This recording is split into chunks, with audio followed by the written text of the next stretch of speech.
Good morning, Mike. How are you doing, man?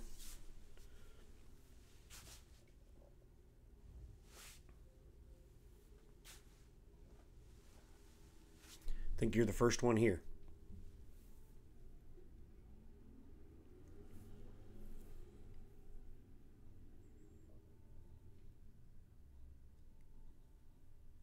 Morning, Joe.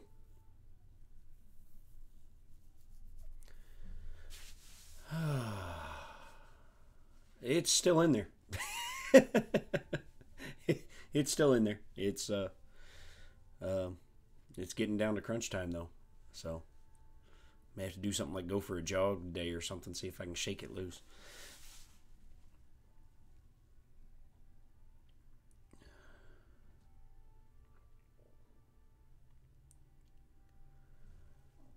Oh,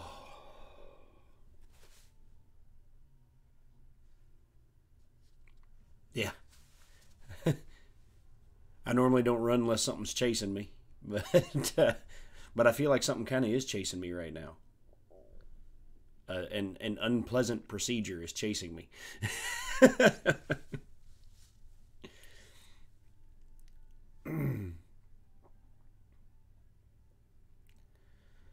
So I hope everybody's doing well this morning. Um, so I'm going to continue working today on morning trolling for dollars. It's John. Is that right?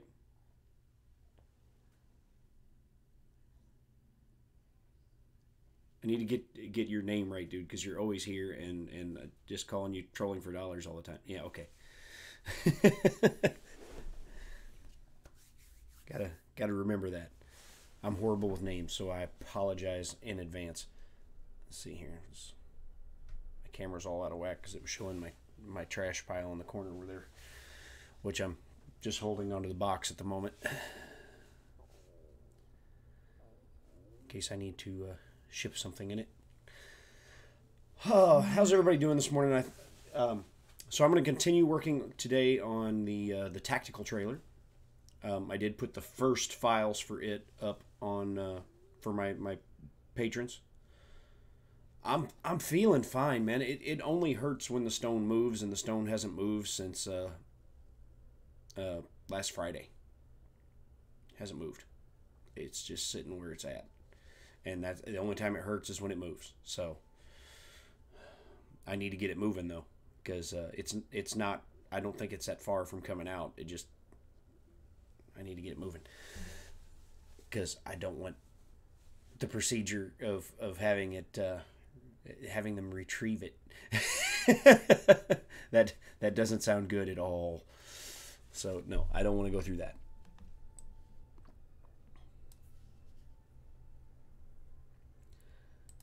All right, get Blender pulled up. Let's go on over to the screen share. Here's where I left off yesterday with the that's the wrong chat. That was a chat from yesterday. Okay. This is where I left off yesterday with the tactical trailer. It's coming along. I still need to hinge the doors on the sides and the top of the back here and figure out exactly how I'm going to have them open and stay open. So may need a little engineering here today.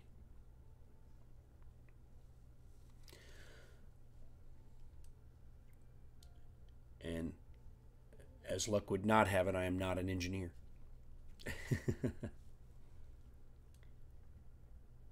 I barely call myself a designer. I just, I get in here and muddle around.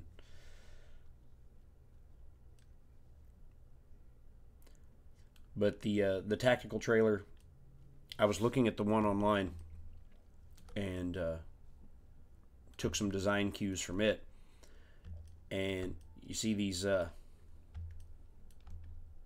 part here on the side where these grooves are, and then this bar comes across. The reason for that is the tactical trailer I was looking at online has these cool little tables that clip in to those spots there, so that when it's parked, you have a table. And so I want to do that. I want to put the tables on the side. Good morning, Ben. Yeah, I was thinking that exact thing. I was thinking have it so that there are pegs that come off of the top of the door, and then a track that inside is narrower than the door, so that when you raise the door up, you slide it back into the track, and that'll keep it in the open position and up.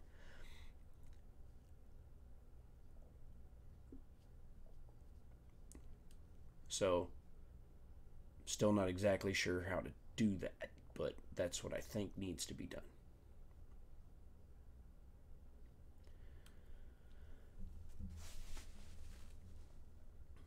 It could be tricky to design that so that it prints okay, unless I design the tracks as a separate piece that you glue in after the fact.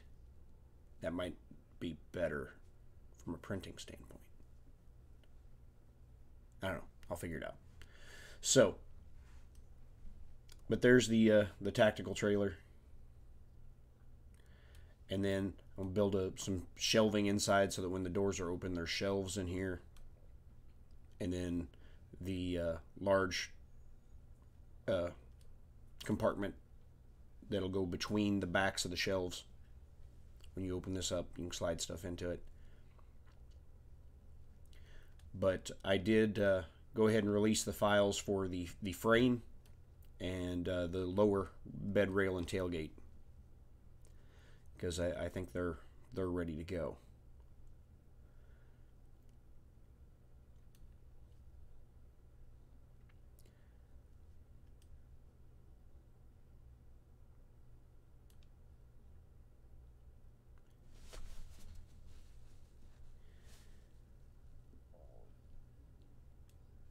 So yeah, get these doors so that they open, build some shelving inside, and the tactical trailer will be done. So since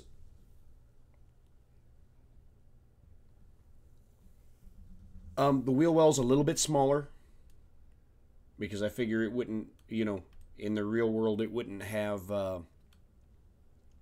as much suspension travel on a trailer as you would on a vehicle. So the wheel well opening is a little bit smaller, but looking at it here on screen, there should still be plenty of room once the wheel is on. It should have plenty of clearance around the wheel well.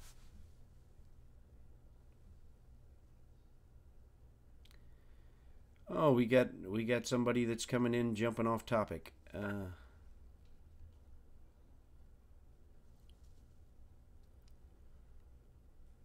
This is a 3D design and modeling stream there. His poetry. Oh. Well, for the oversized tires, what I probably need to do is bring the trailer into the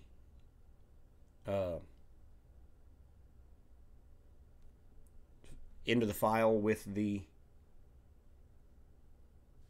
Okay, that's enough of you.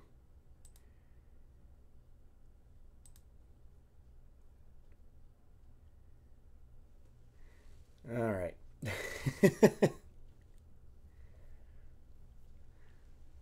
Yeah, I just deleted him. He can't get on topic, and he wants to talk nasty. He can go do that somewhere else. Anyway, take and copy the whole trailer and bring it into the custom file that I have, where I have the lift kit on there, and instead of modifying the trailer, modify the trailer hitch for a drop hitch.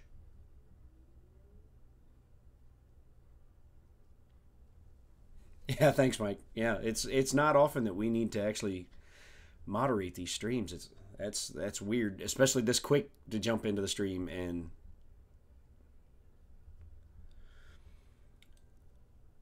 So yeah, maybe instead of a lift on the trailer, because you really wouldn't want to lift a trailer anyway, because you'd be raising the loading deck and raising all the stuff that you would need access to.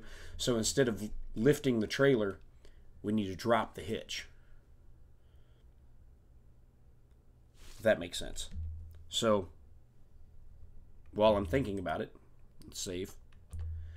While I'm thinking about it, let's just go ahead and do that. Let's grab the whole trailer, copy it, and let's open.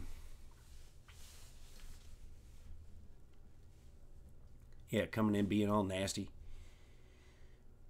Where is it? It was VSV custom.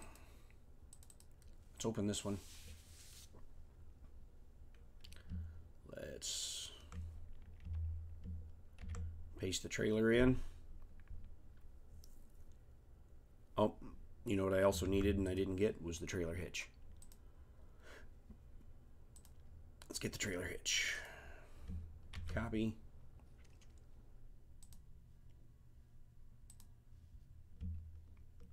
And paste. All right. So then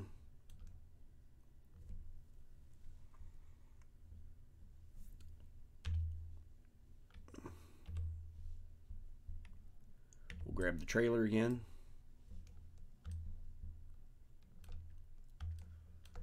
And we will move the trailer down.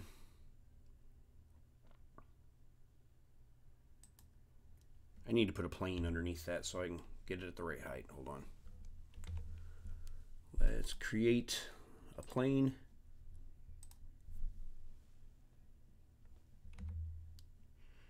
G along the Z. Move it down.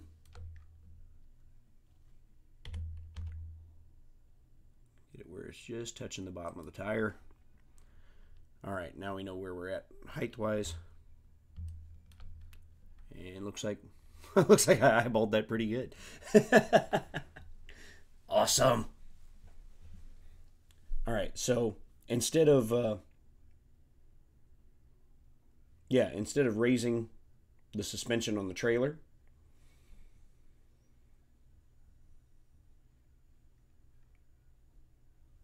we will drop the hitch.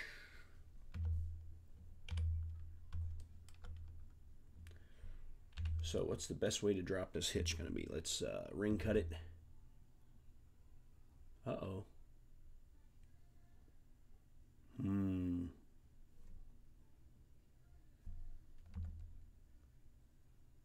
There it goes. It ring cut through. Okay.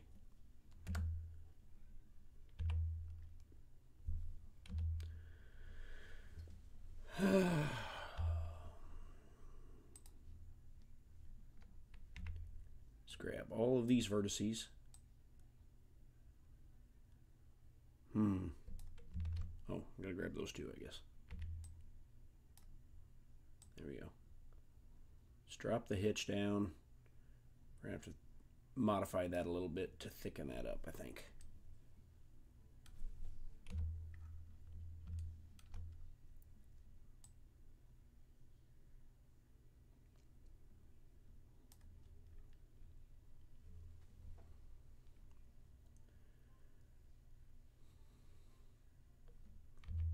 That's a start. You know, it'll thicken that up a little bit just to slide it back.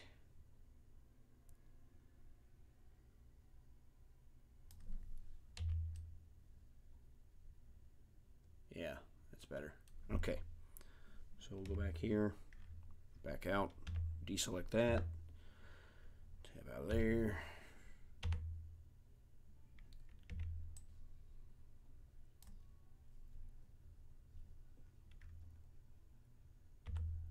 G along the X.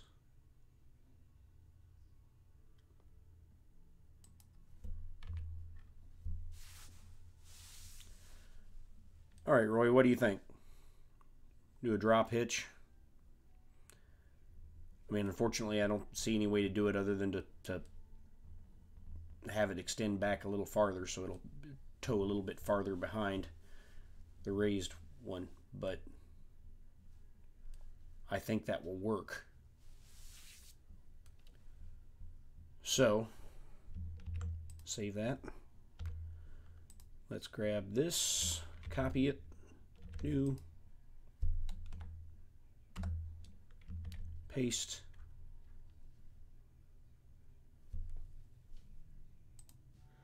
Make sure I didn't make anything non-manifold when I did that. Nope. Okay, cool. File, export, STL, 1000 scale. And that's in the VSV. No. Oh, that's right. It's under custom.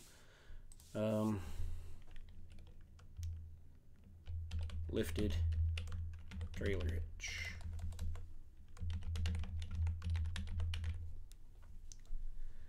And export the STL. We'll go over to this, the Patreon files, and let's put up the lifted trailer hitch.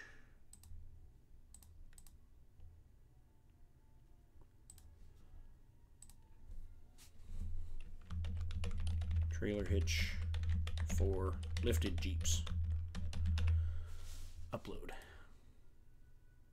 Okay, the trailer hitch for lifted Jeeps is now on the Discord there, Roy. See, I hadn't even thought about that, man. So thank you. You're on top of things. Morning, James. Yeah, you know, Mike, you could put bigger tires on the trailer, but again, you lift the trailer up, and you also would change the height of all of the access to it. And since there are going to be tables that go on the side of the trailer as well, then you would be looking at having not only printing different, you'd have to print different tables with different table legs on them and stuff to accommodate the additional height, and you'd have to actually modify the bed rails of the trailer, or you'd have to modify the bed rails of the trailer to mount the table in a lower spot on the trailer, and so then you start creating more issues than you would to do what they do in the real world, which the real world is you just, if your truck is tall, you put a drop hitch on the truck to tow the trailer.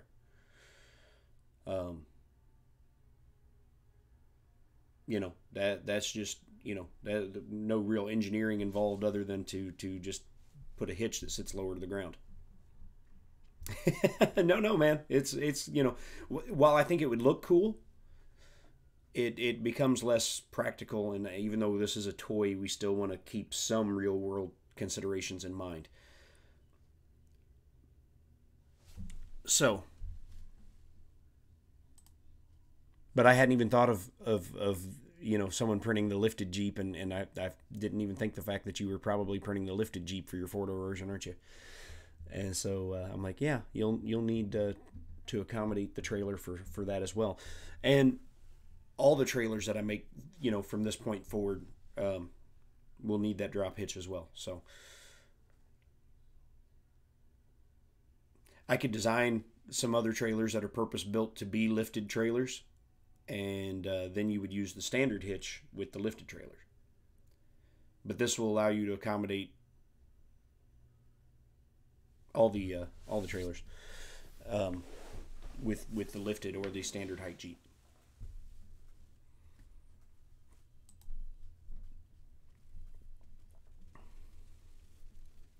Thank you, James. Appreciate it. Morning, Don.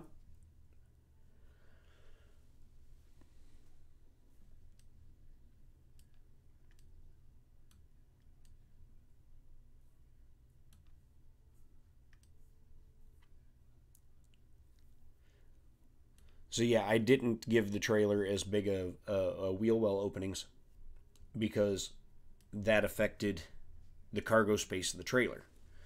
So I gave it the smaller wheel well openings because, well, I can go outside and look at my trailer, you know, that I have, and know that you don't have as much suspension travel, so you don't have as big a wheel well clearance on a trailer typically. Right? Thank you, Roy. Yeah, I'm going to do that.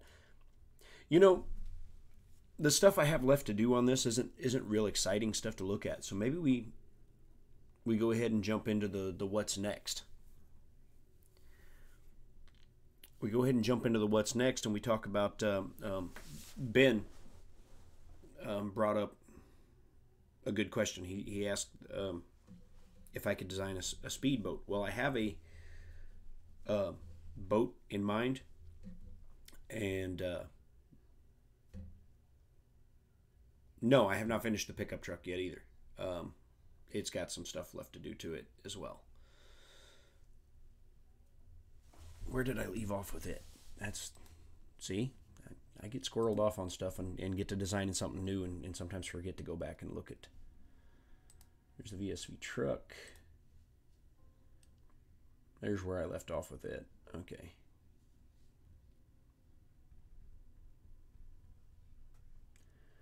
My concern with the VSV truck is I think the frame is even longer than the four-door frame.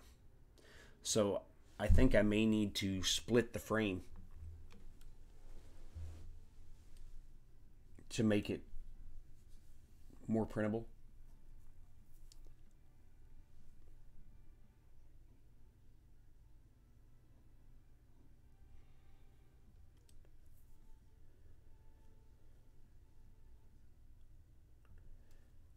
The trick there is I want to leave the bottom flat so that it sits flat on the build plate.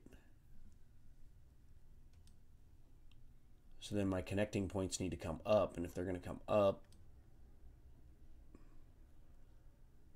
I'd almost have to move the connecting point into the cab.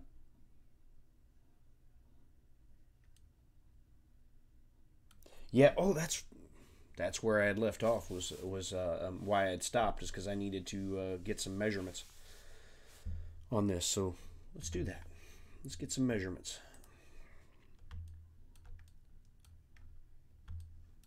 Because the stuff I've got left to do on the tactical trailer, it's more engineering than it is design, which is less exciting to watch and I think makes for a less entertaining stream. Not that my streams are that entertaining to begin with, so I think maybe. Oh, well, let's go ahead and turn on screen cap keys. Yeah, I can't think today. Text editor, run script, 3D view. Go down here, start display. All right. So we go to display, and we are going to segment and show. So currently the bed is 154.79 millimeters long. Let's get some math going here today. Anybody feel like math today? All right, so we need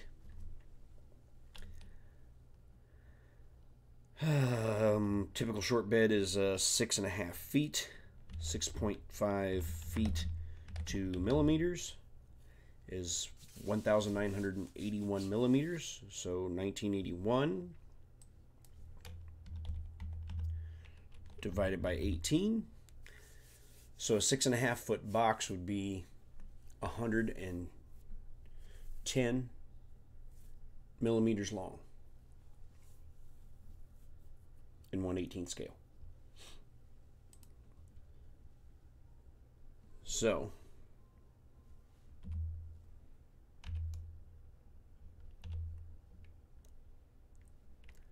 let's do that.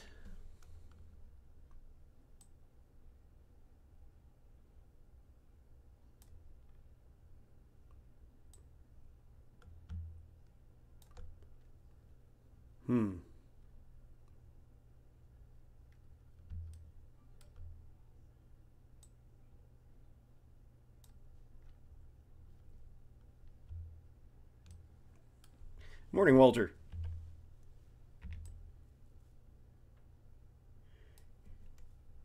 Your Gators are looking good this football season, man.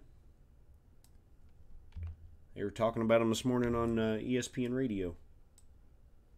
They were debating over whether the debate was whether the Gators were better or LSU was better.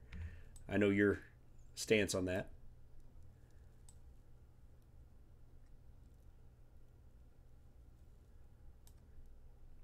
Your Gators all day long. All right, so we needed to drag another 9 millimeters out of that, and we'll do that from the back of the box.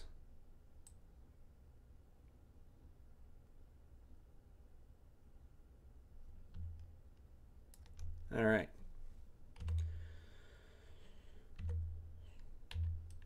So there we have a box that would be equivalent to a 6.5 foot long box. So now to modify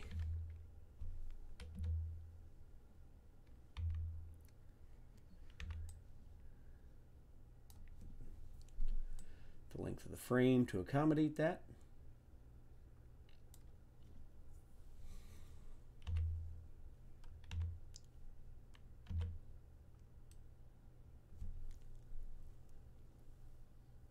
No, the movement did nothing for me. So we're still working with that today, but still working with a stone. G along the X.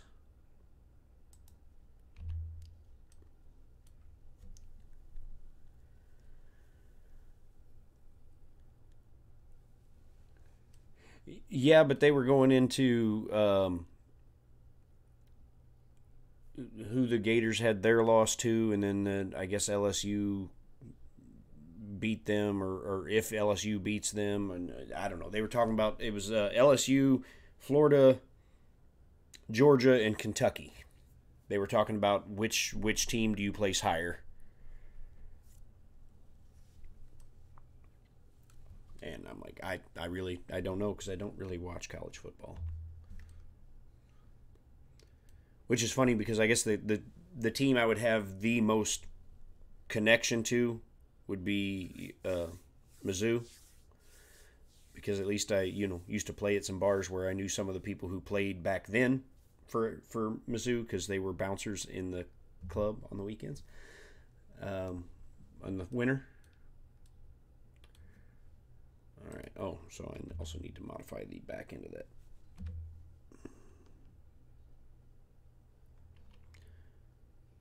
The way I understand, Mizzou's got a pretty decent team this year too, or decent quarterback anyway.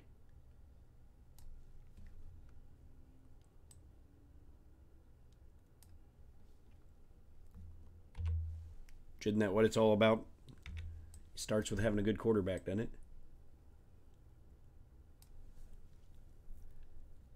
Yeah. Well, that's kind of like my Chiefs.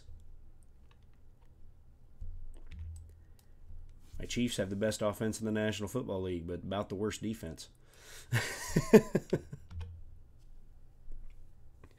Man, I watched it. I got to watch the second half of the Chiefs game Sunday night when I got home from work, and Patrick Mahomes is a real deal, man. He never once looked like he was even trying. It looked like it was easy for him to be a quarterback in the NFL. It's insane. He just looked like he was out there having fun. It looked like a kid playing in a backyard, just having a good time. He didn't look like he was under any pressure to be an NFL quarterback. Like, it didn't scare him in the least.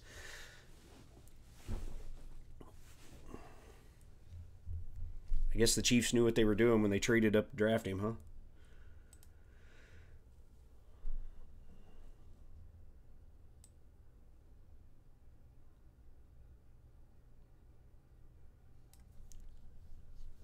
All right.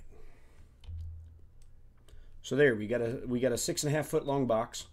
The frame now all matches up. I would be interested to know now how it compares lengthwise to the other vehicles. Huh. Okay.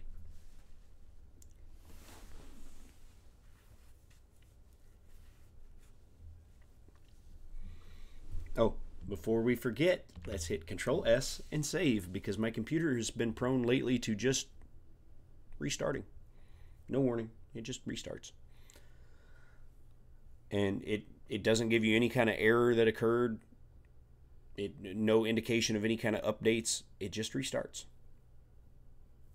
Like the power just goes blip and comes back on.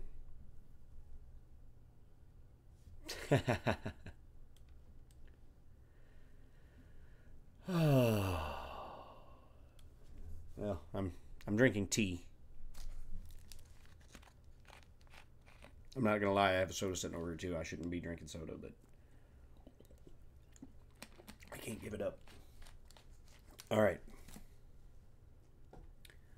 So that frame might be. How long is that frame? Let's find out how long the frame is now to see if we made it fit on a bed, on a print bed. So let's select that point and on the same line that point, and we get a segment on that. Ooh, it's a big one. It's 262 millimeters long.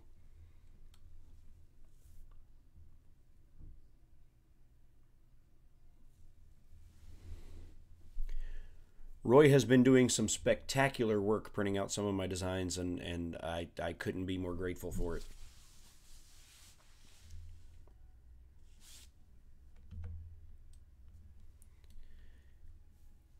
I need to even go back and revisit that step van that he printed because he had to fix some things before it would work, and he fixed some stuff and made it better. All right, so yeah, we got a 262.31 millimeter long frame.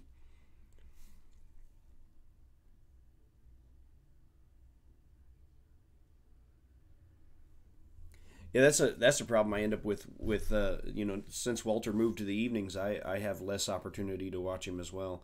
I end up having to catch him for about 45 minutes in the parking garage before I head to work, and that's that. I miss morning coffee, man. I do. Good morning, Ed.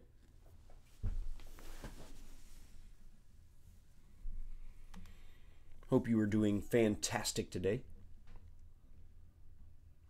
I've got a large printer now, James. I guess you probably haven't seen in a while. Sitting right there is a CR10 S4,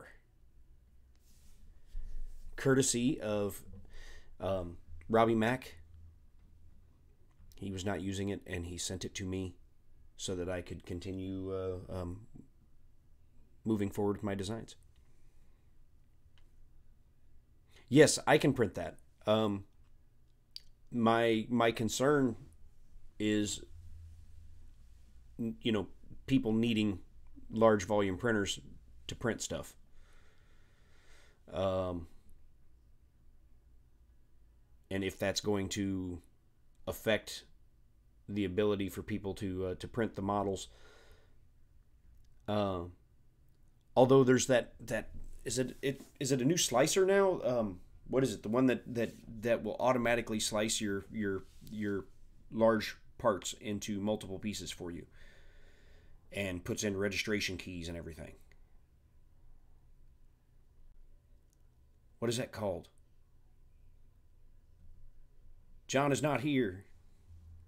Appreciate you, man. Luban, yeah, that's it. It automatically slices your larger STLs into multiple pieces and automatically puts in registration keys for them, and so maybe I don't have to worry about that as much now that that's out there, because it's great for me to be able to print my designs. That's fantastic. But if everybody out there has to have a large volume printer to be able to print them, then it's going to limit my market a little bit. But I guess with like Luban out there, maybe I don't have to worry about that as much.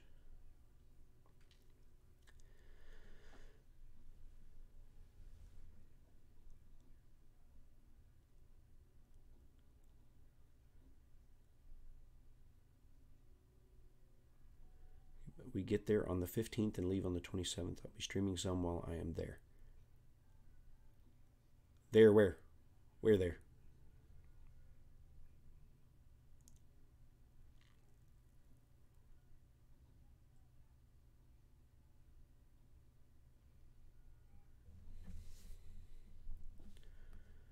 Oh, Phoenix. Cool. Be nice and warm there. Except at night, right? The desert gets cold in nighttime, right?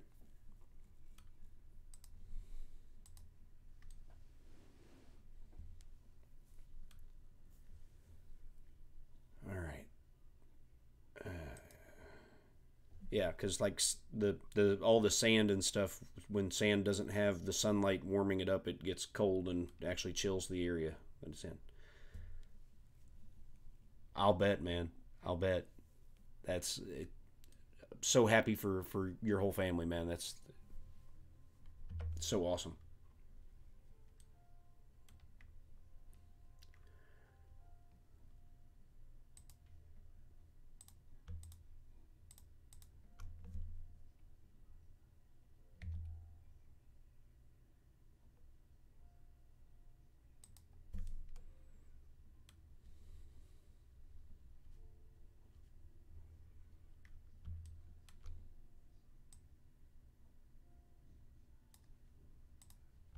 Truck needs roof.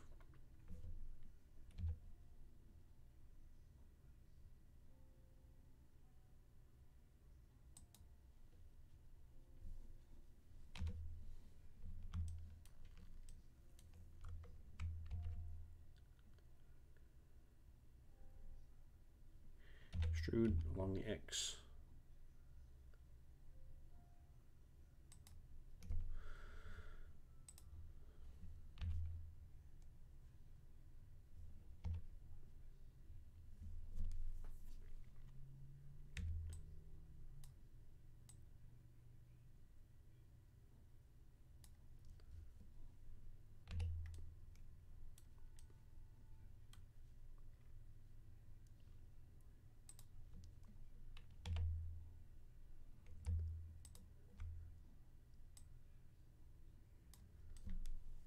There we go.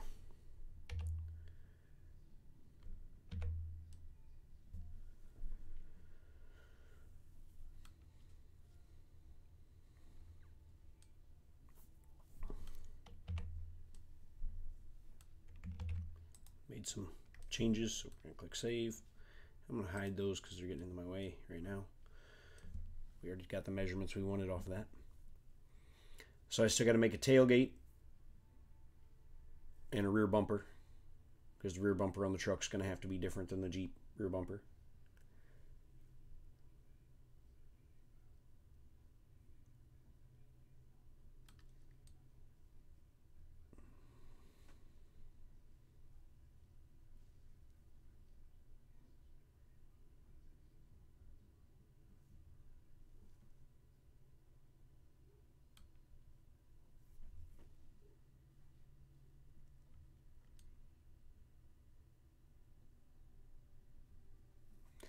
So I need to make some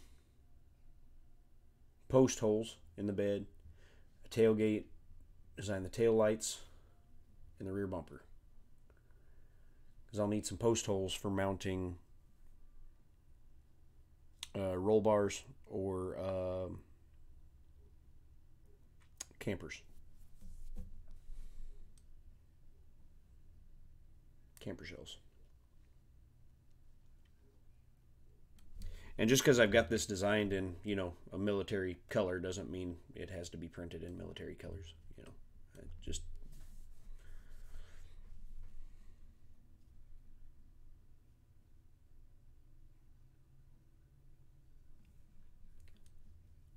I have so many revisions and versions of this. It's not even going to be funny. All right, get back to work, you slacker.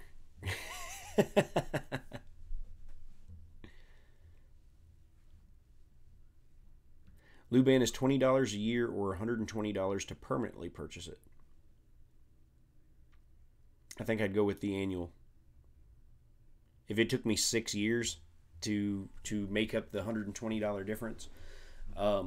Because the reason I would go annual, 6 years from now, who's to say there's not that same functionality in some of the free slicers, because free slicers have a tendency to do that. So, buy the annual license, and then, because who knows, by the time we get to, Cura 4.5 or whatever, it'll be doing the same things. And I don't mean to poop on Luban's business model, but 6 years, we don't know what's going to be here 6 years from now.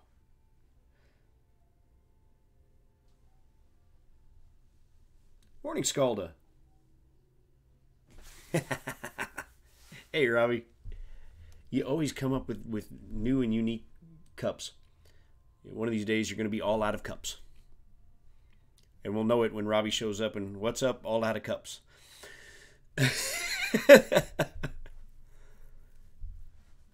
Couldn't think of a cup.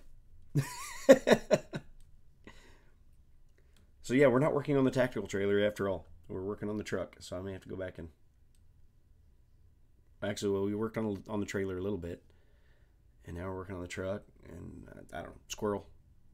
Hi there. Did we lose me?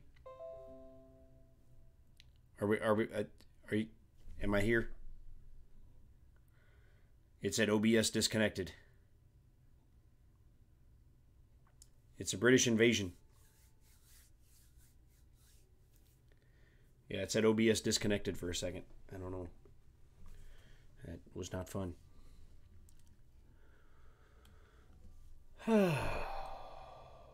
OBS has been giving me some problems lately.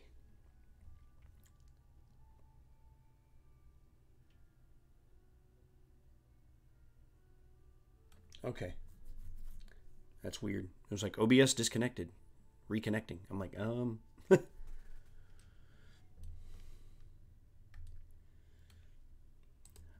Like one thing, it keeps telling me the encoder's overloaded.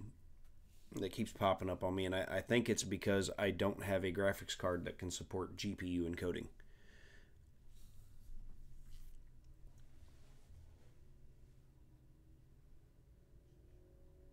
That's what I think is going on there anyway.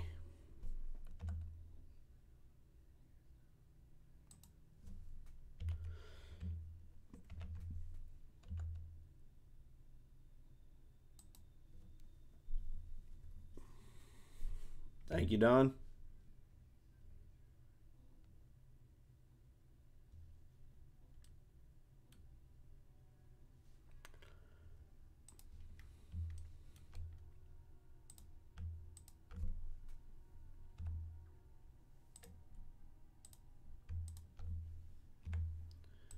Those vertices. We're gonna patch that.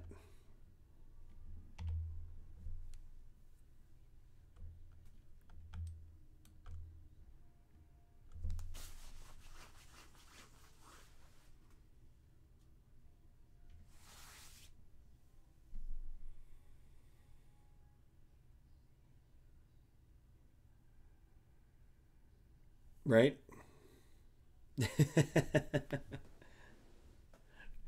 There's a little less silliness than yesterday's stream, but that's okay. I enjoyed it. I had fun.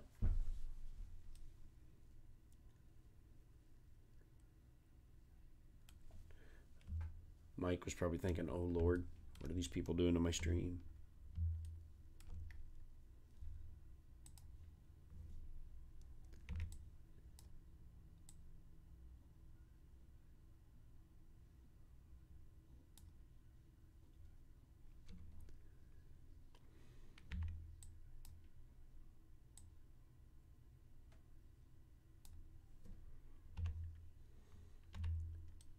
I should clean up that mesh a little bit, actually.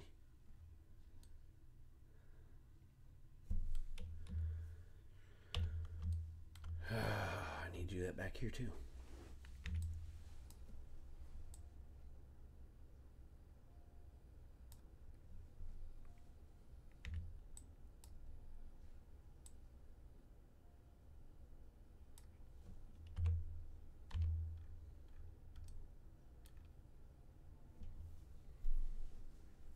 Morning, Michael Cassell.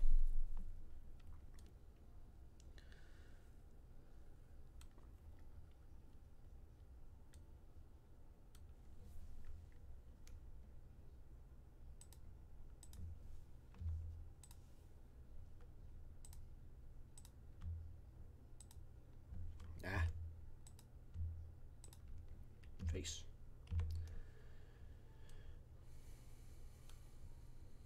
All right, because we need to make a upper rail.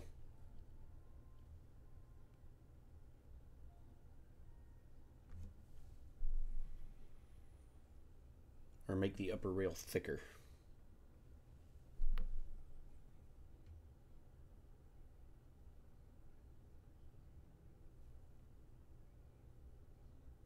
Chris Riley. Morning, sir. Hope everything is going wonderfully in your world today. Let's see what happens if we just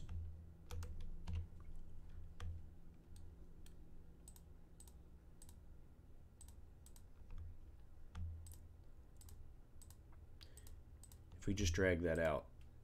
If that's going to mess things up too bad.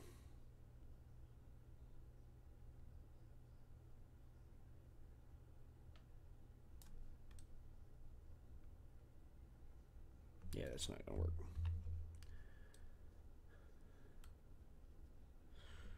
All right, so let's just extrude it to this point here. And then I'm going to have to go here.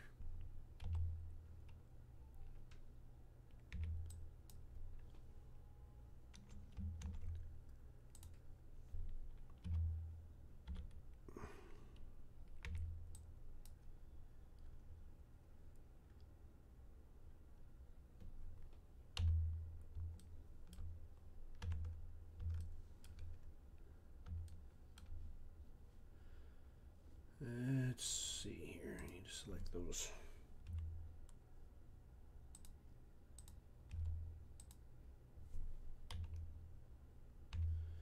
And then I need to get to this. And Alt M at center. What I'm doing here is because I extruded that out where it was, it's touching another one. I had to get rid of the two interfaces that created and merge these vertices. And you do that by pressing Alt M, and I'm merging them at the center. So now that's one solid piece rather than being two pieces overlapping each other.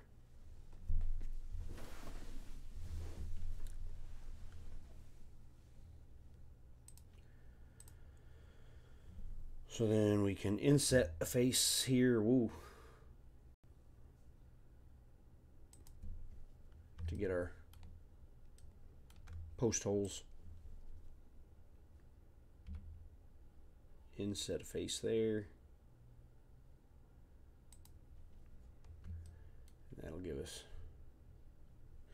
I'm going to scale that along the X a little bit. Then we select this one, and we extrude it down.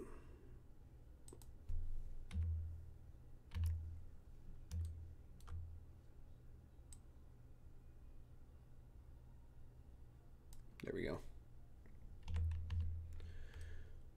So now we have post holes. There'll be places that I can mount roll bars, headache racks, camper shells.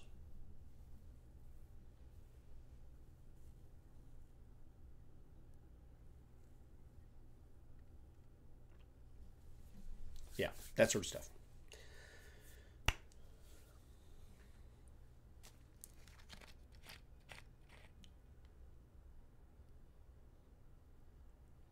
Am I ready for awesome? I am always ready for awesome. What is awesome? Uh-oh. Uh-oh. Okay, hold on.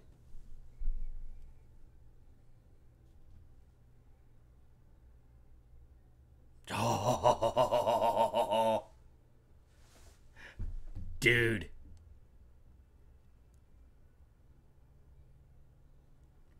Okay, you've just taken what was already, in my opinion, one of the most awesome maker coins I've ever seen and took it to a whole nother level.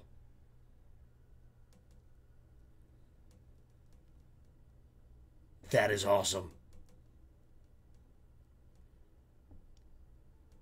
You make me want to stop designing vehicles and start trying to create myself a maker coin that is even anywhere on that level. And I don't know if I can. That is just so awesome.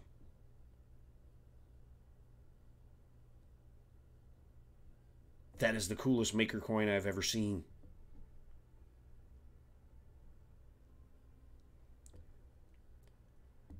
I haven't got to see one in person, but Josh at Alien 3D, he looks like he's got a pretty cool maker coin too. His has functionality to it, which is crazy. Uh, wow, that looks awesome, dude.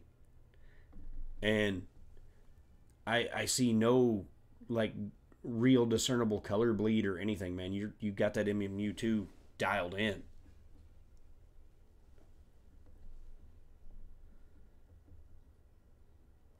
An 8 hour print.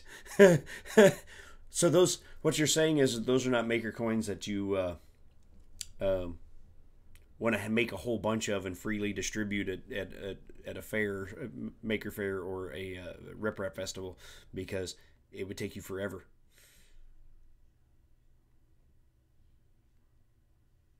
That is so cool, dude.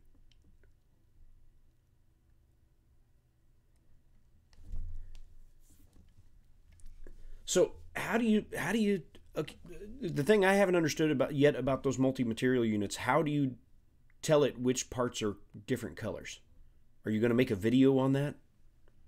Because that's something I haven't seen anybody really do a very good job of showing the rest of us people who don't have MMUs or uh, palettes.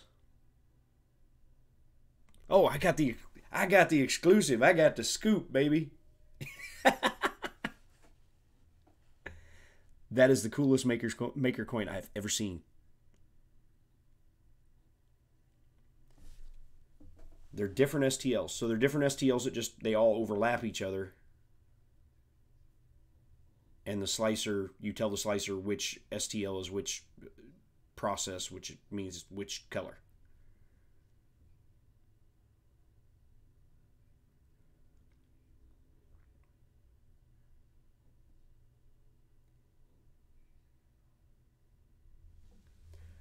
I think it would be really cool to make a video, Chris, um, showing people how to take a single color item, split it up for that purpose. And if I've just divulged a video you already have in the works, I'm sorry.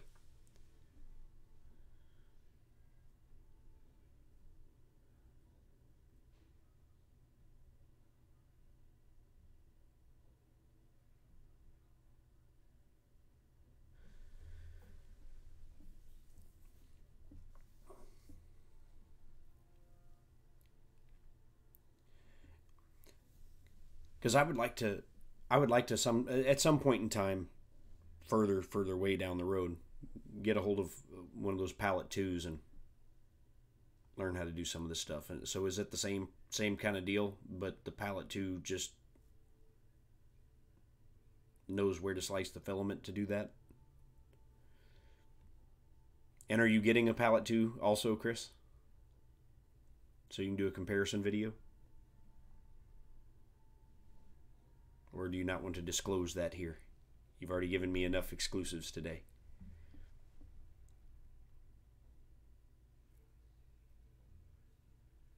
But that maker coin right there, that is mind blown. That's awesome.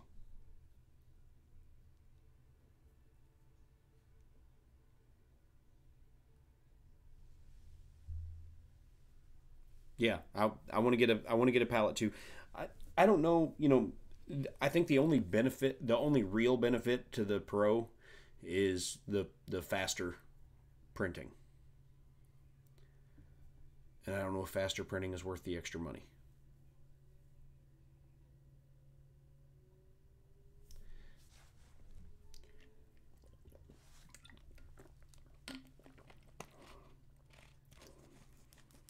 But I think of all the cool things that I could conceivably do.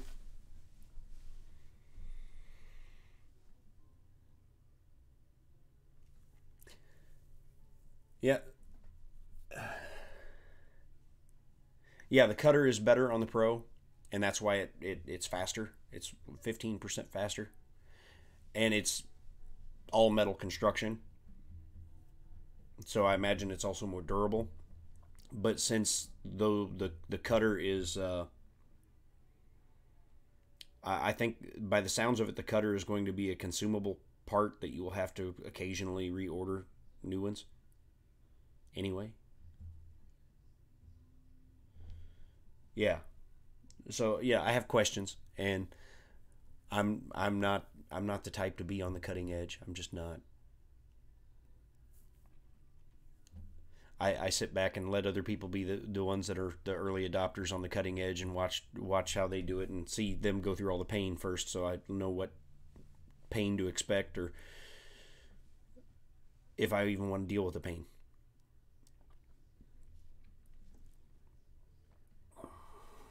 But that is totally awesome, dude. That is the coolest maker coin I've ever seen. I don't know if it's 8 hours cool. I mean, it's cool, but it certainly wouldn't be here. I brought a whole bunch of these and passing them out because um, I don't know how many of those you can put on a build plate at a time, and if you filled the whole build plate, how many hours it would be then. But yeah, I would love to watch a video on that process because the other thing that I could potentially get into is taking some of my models even if I don't have a multi-material unit and going ahead and pre-cutting them apart to be multicolor.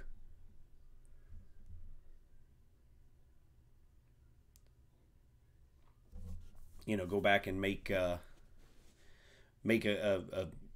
when I get the around to the racing version of the Jeep, go back and cut it apart so that it could be printed in a multi-material unit with racing stripes printed into it, kind of thing. Or even the military one, print it so that ooh that would be hard, but print it so that it came out with like the digital camo in multi-material. Now that would be cool.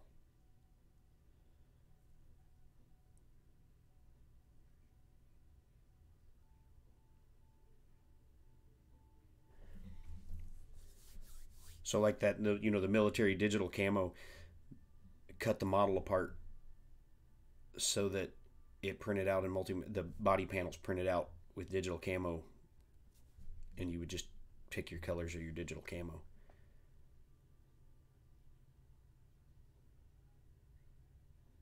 Oh man, you're making me want a multi-material unit now, a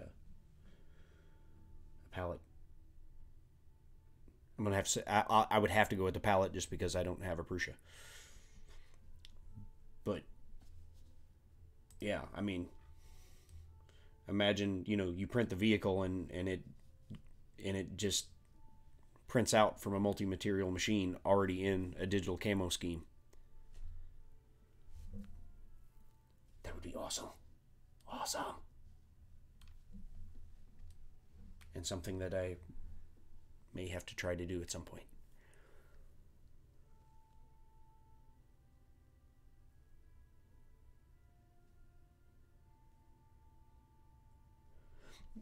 Yeah, I would think that would. I would think the MMU would have a leg up on the palette as far as the multiple material aspect of things,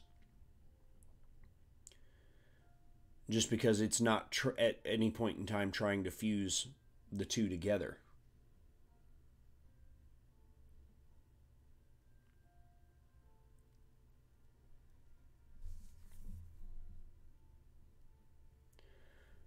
Which, when I was talking about making things with functional suspension, a multi-material unit where you could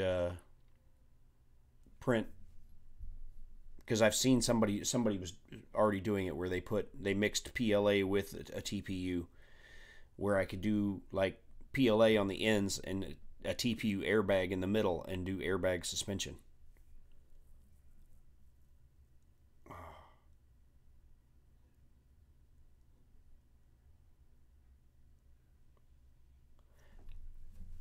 Somebody did it already. And I forget who it was. I saw a Twitter post on it, I think, and Chris Riley would miss that because he's not on Twitter.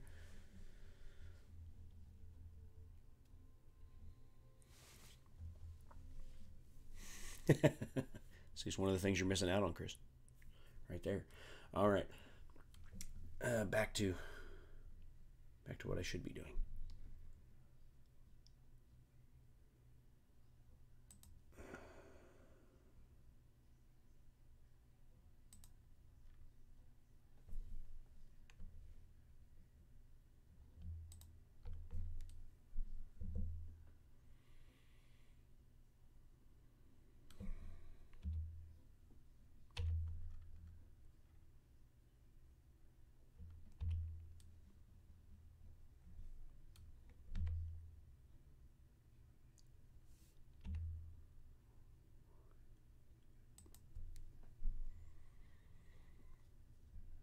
No, dude, that's totally cool.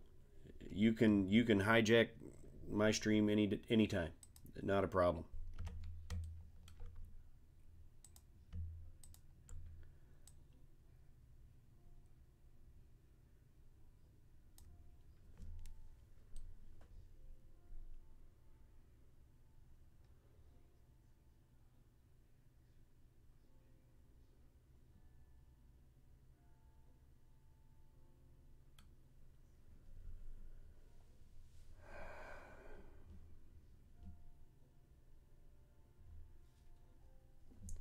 Especially because I'm not really entirely sure what I'm doing yet.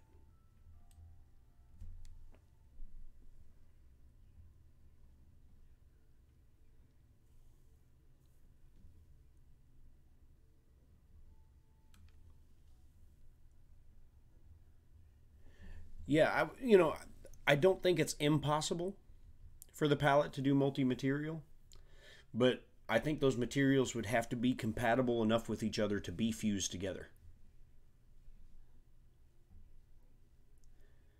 And I'm sure there are plenty of materials that are capable of being fused.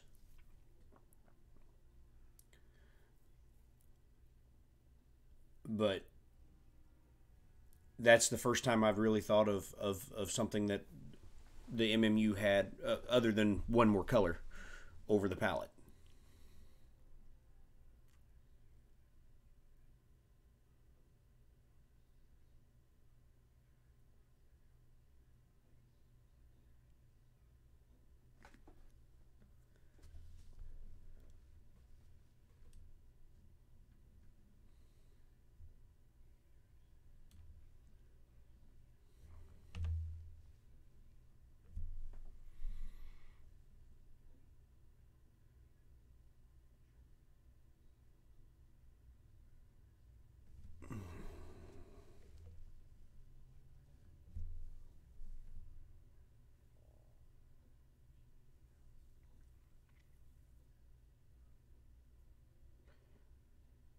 Right, but I think they have done PVA with the palette as well.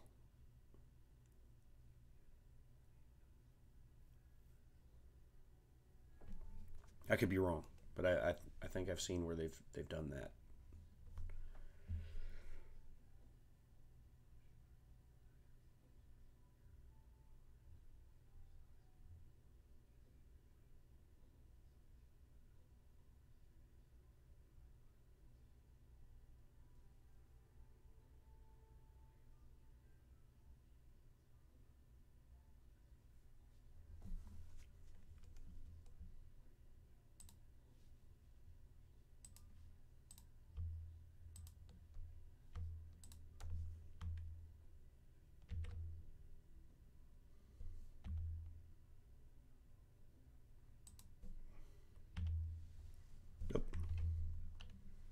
P, selection, tab, tab.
Whoa.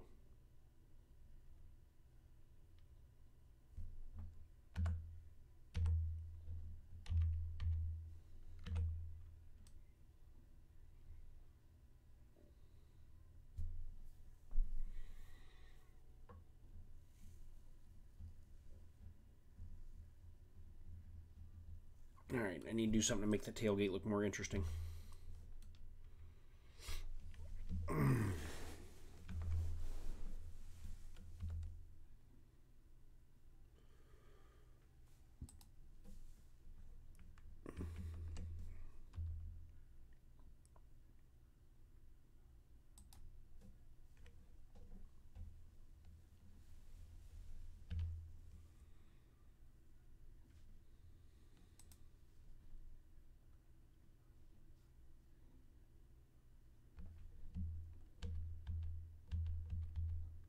Let's not do that. Let's do...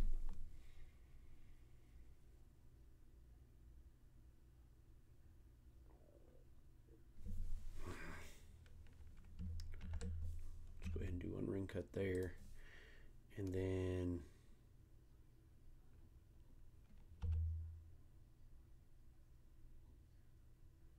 yeah.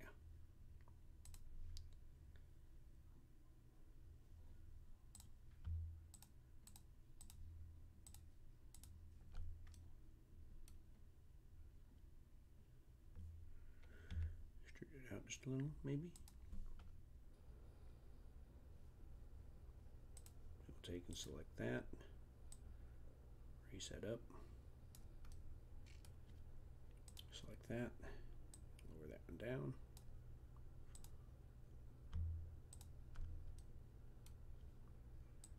Bring that out.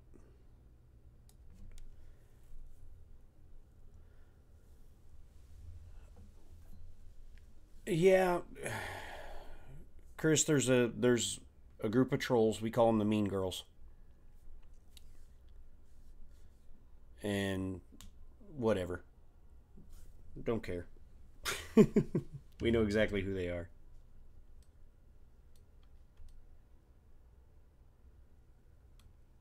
and they're just jealous because they can't do anything themselves. So they come in and pick on people who can.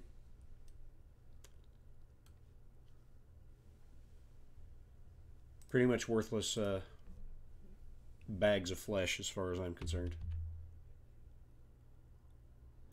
When they thumbs down Walter's video, when he was just telling people that him and his family were okay after the storm and that his house was still standing, and they thumbs down that video, I was like, okay, you guys are just complete wastes of space. You are just human refuse, fecal matter.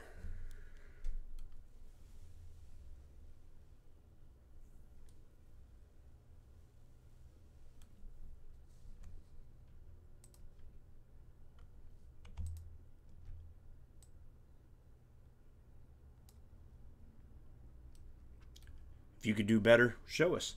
Show us. If you have a problem with our content because you can do better, show us you can do better. Prove it. I grew up in the show me state. And if you can't do better, just go away.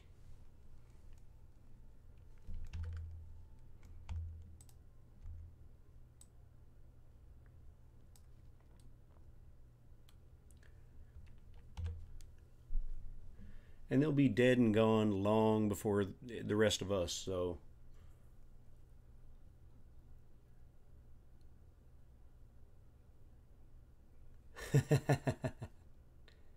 Yeah, well, the state of Missouri is called the Show Me State. That's its nickname or motto, whatever, is the Show Me State. So, yeah, I grew up in the Show Me State. You think you can do better? Show me. Otherwise, get lost.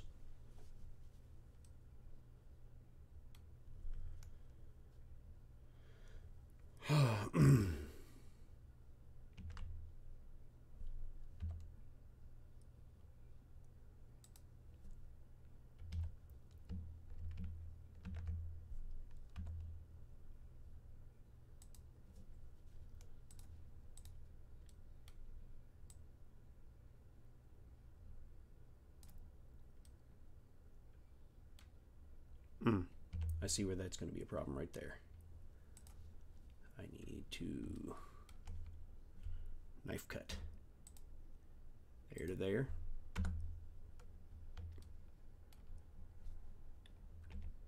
Knife cut there to there.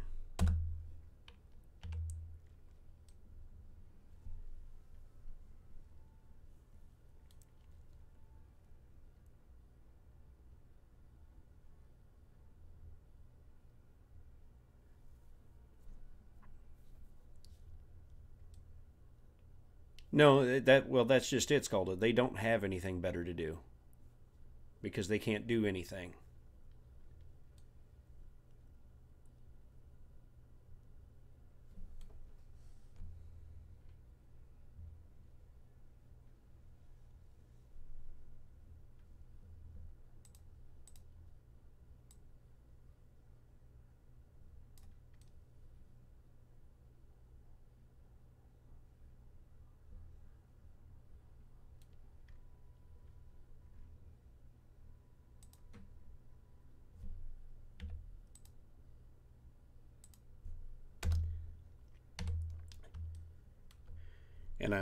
And I'm sorry that videos involving someone as awesome as Chris Riley have to get involved in that nonsense too.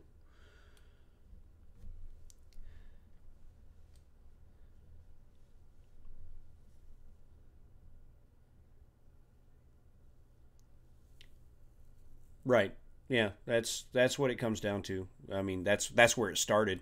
Because I mean, I can show you in my video list. Never a single thumbs down until Robbie Mack sent me the S4. And then from that point forward, they started thumbs downing every video. But that's where it started.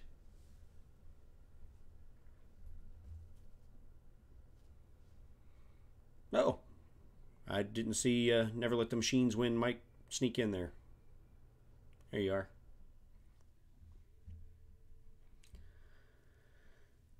But yeah, that's where it started, and I don't care.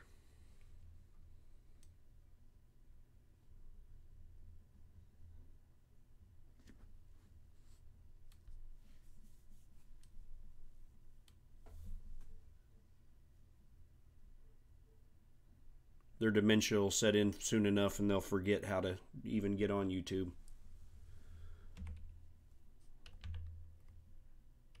Bunch of old farts.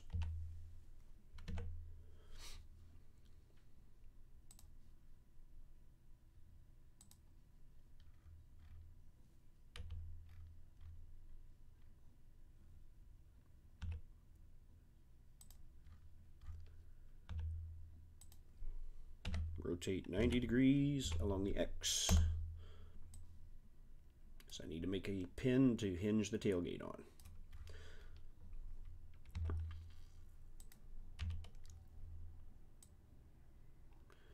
So we line up that, when you're making a hinge point like this, you basically line up that center dot on your cylinder with about where you think that pin is going to need to go. And then in this wireframe view like this, you can see through it, and so you can kind of tell about what size you can get away with making the pin.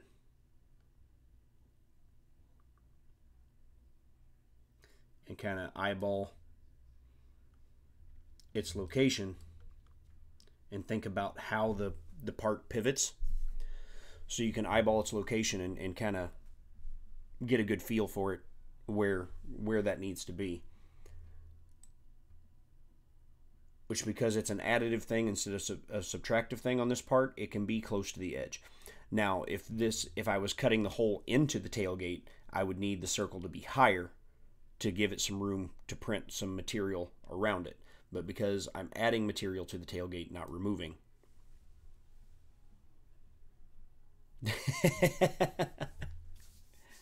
Yeah, but they'd have to get out of their bathrobe and go outside to accept delivery, and they have trouble going to their mailbox.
All right.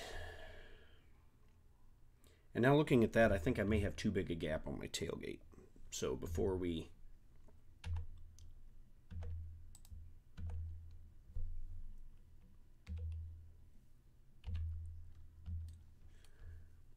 I'm going to need to hide these seats. They're just too detailed.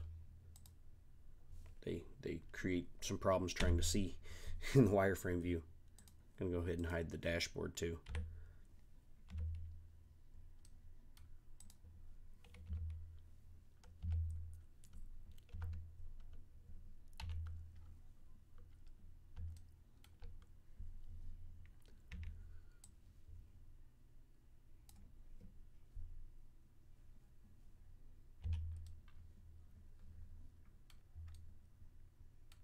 Yeah, it's too big a gap.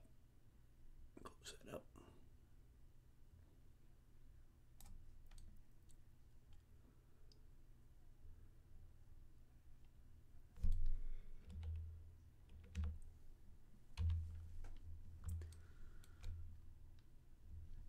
Oh, that's going to cause a problem. Let's grab that right there. Straighten that out. There. All right. So we want to leave a little bit of the part intersecting. And now I'm going to take and I'm going to delete the mirror modifier for now.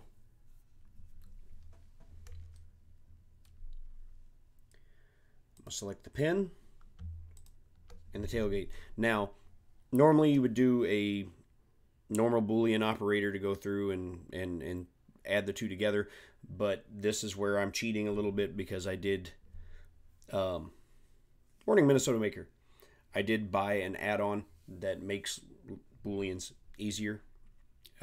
It's a add-on called Hard Ops, and so with the two parts selected, I can just hit Control Plus, and it will do a union for me automatically. And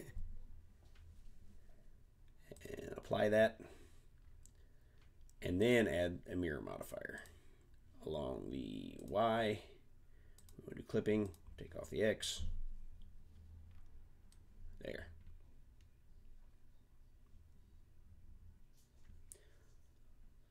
So now we've added a pin, which I can delete the... Wait, no, I can't yet. I gotta apply the modifier. Okay, now I can delete this. And we should have the pin now on both sides. We see it? It's on both sides. Yep, there it is. All right, so now we're going to do another Boolean operator. You hit Shift D to create a duplicate, and just going to leave it, hit Enter to leave it in place.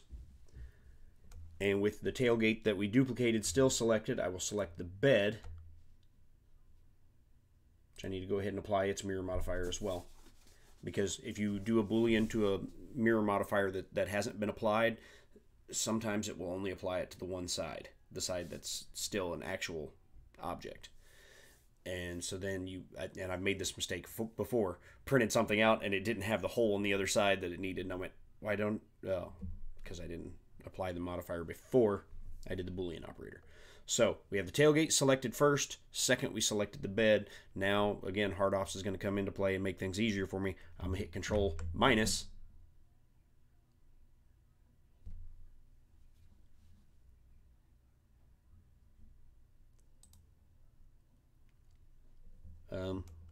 Maybe.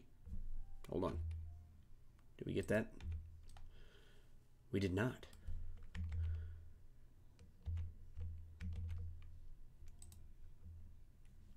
Where is the tailgate right now? I need to rename it. Tailgate. So I can find it easier.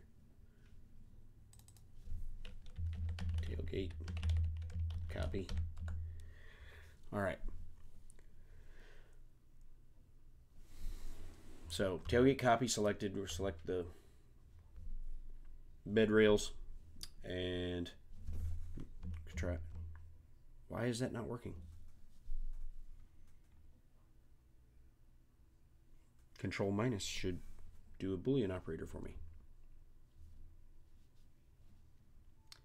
All right, well, we'll try it the...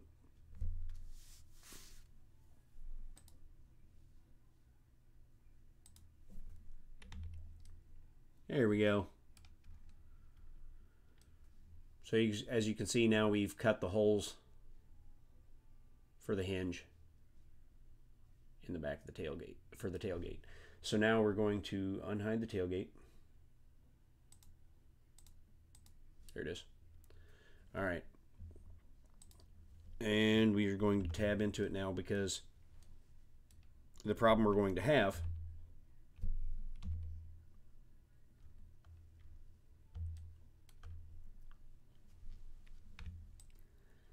is the pin is the exact same size as the hole. We don't want that.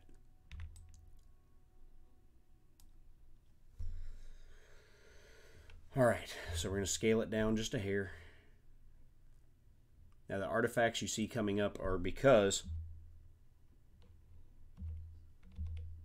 there we go, because when I was scaling it down, it's also scaling it in that direction. So to fix that, we're going to lock the scale to just the Y axis and push it back out.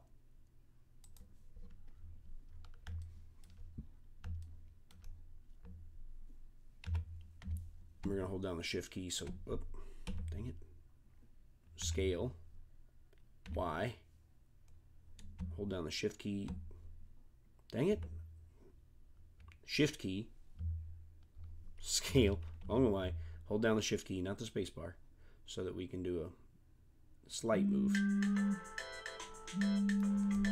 And I got to get that. Hold on just a second, folks. I'll be right back.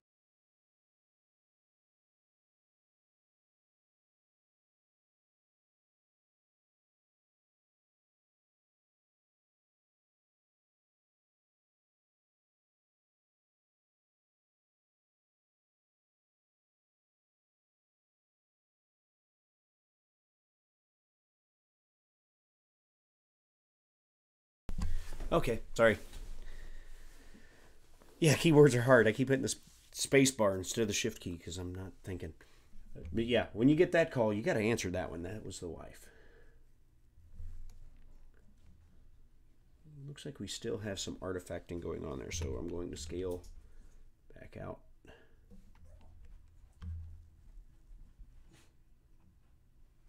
All right. And then we're going to grab the outermost edge of the pin.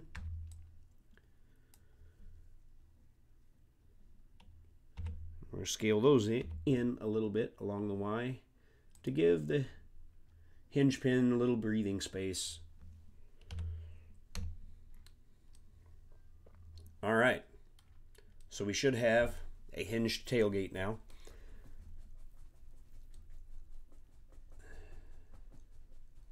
The thing I'm not sure is going to work yet is the way I have those tabs set up for it to tab in when you raise it. That's going to be one of those things that you got to print it out and try it. And then you may have to, so the beta one, the first one I do, I may have to actually sand those pins down a little bit so that they fit. Yeah, I've seen them. They look pretty cool. They look pretty heavy duty. There's a guy that has a couple of them that has a YouTube channel. He does tabletop gaming stuff. So this would probably be of interest to Joe if you haven't seen his channel. It's like Greg in Florida or something. He's a tabletop gaming guy, and he does 3D printing, and he's got some maker gears. And he swears by them. So yeah, I think Greg FL, I think is his name on YouTube. Yeah. Okay. Yeah. So see, I'm not telling Joe anything he didn't already know.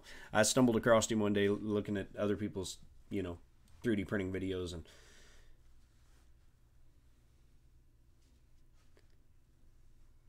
yeah, I haven't seen anything yet that would justify the expense of those machines.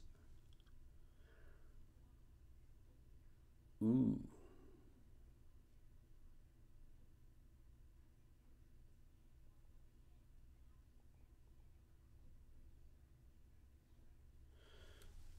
Open the back of the bed.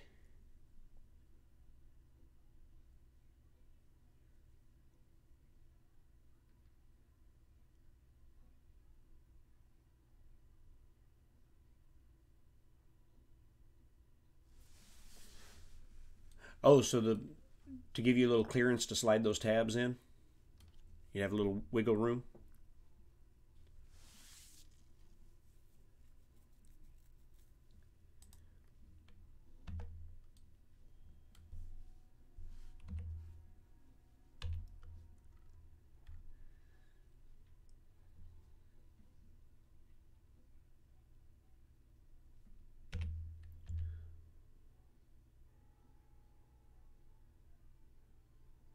So what, like that?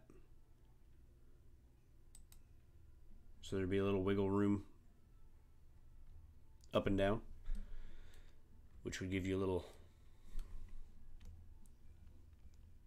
ability as you raise the tailgate, that if you had to pull up a little bit to line up the pins that slide in, that tab in there. John is at work now. And TK, good morning, sir.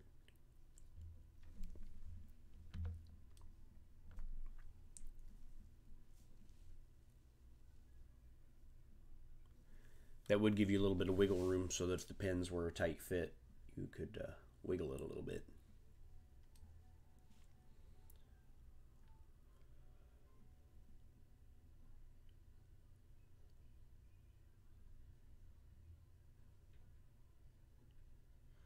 Ooh, I'm going to have to mount the bumpers differently than I've done in the past. The rear bumper.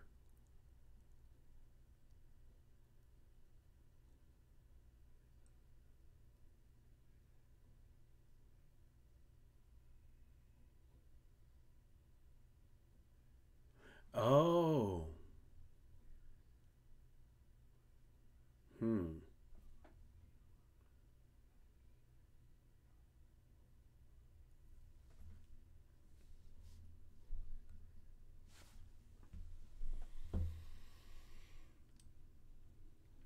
To make the tailgate removable.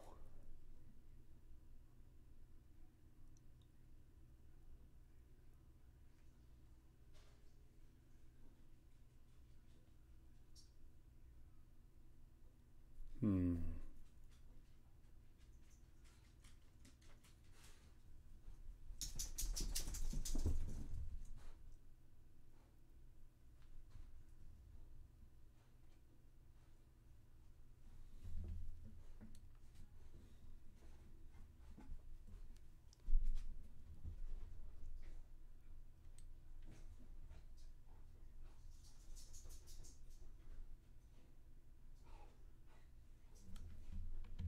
Hmm.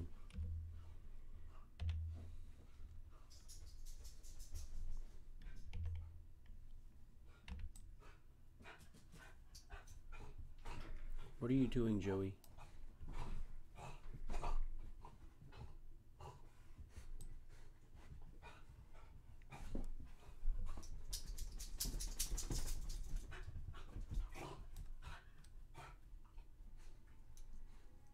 Any higher than that, and it starts artifacting a little bit. Oh wait, it's because it's got those vertices as well. We don't want to grab those.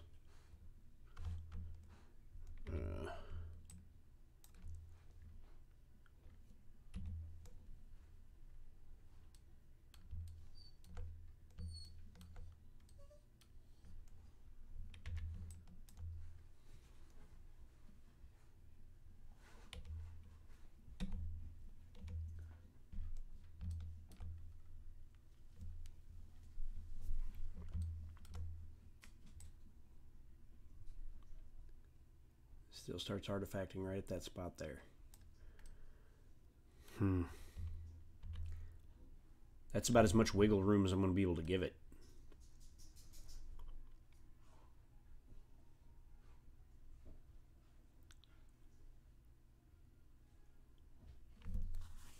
Do you think that's going to be enough?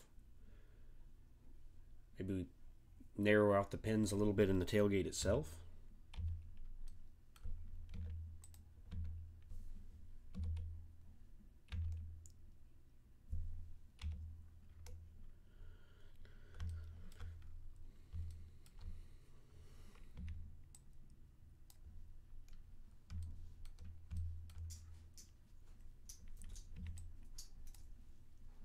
Let's scale them in along the y-axis.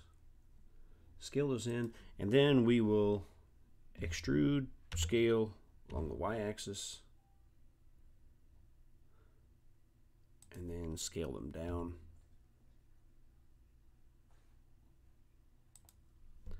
Extrude, scale along the y-axis,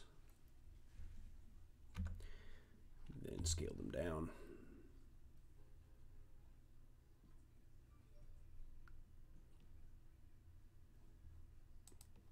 Scale along the y-axis back out.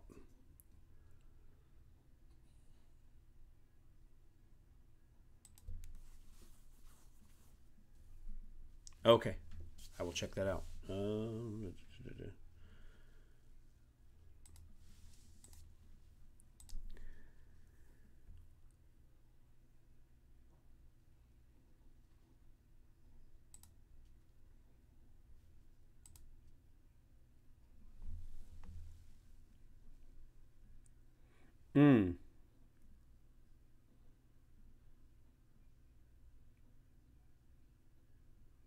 Yeah, I see what you're talking about.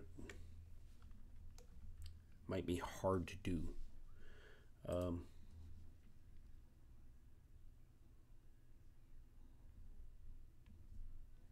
Not impossible, but hard.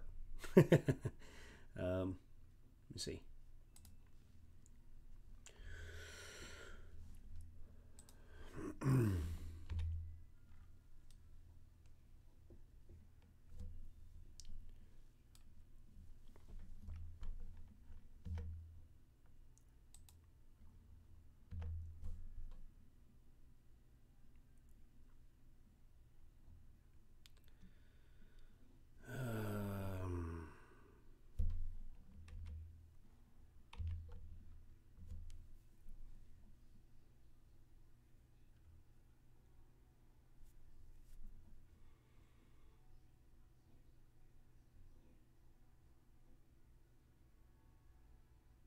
Okay, I think I got an idea.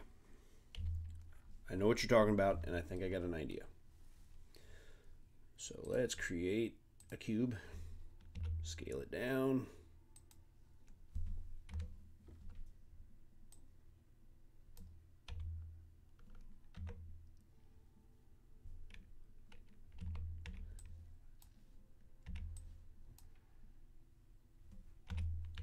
On the Z.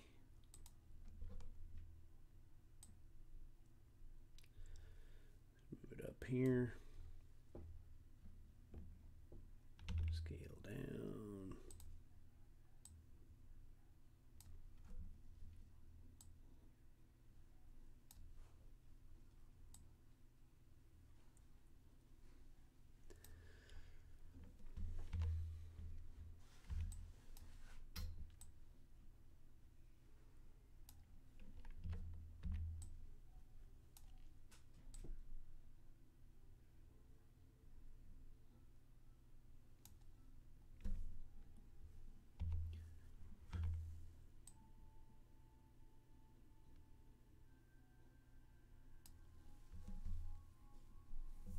Ledger Zimmy, thanks for stopping by, man.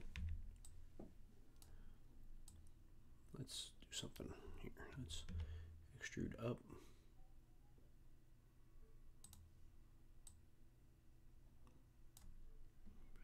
Extrude up.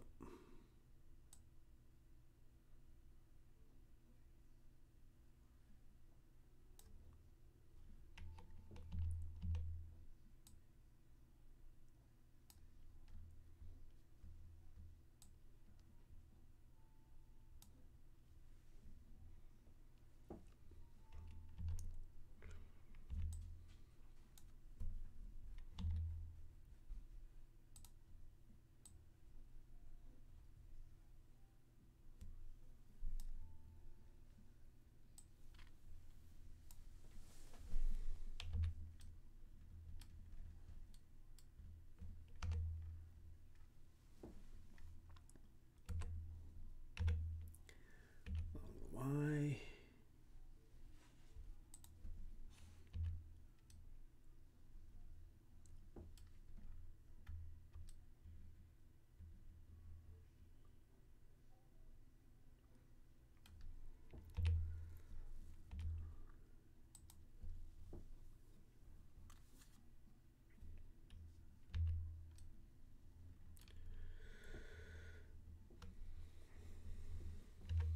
All right, so we'll tab out of that.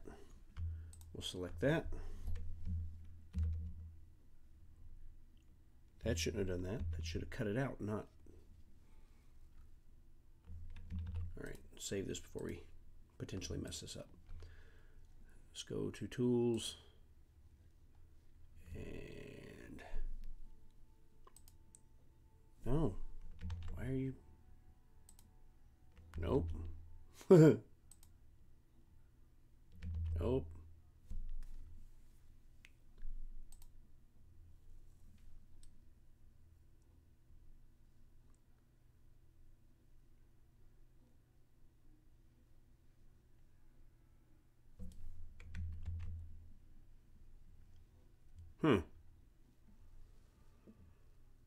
Okay, the Boolean operator is not wanting to cooperate here. for some reason. Because this should be selecting this and then selecting this. When I select difference, it should cut it out, and instead of cutting it out, it's merging it.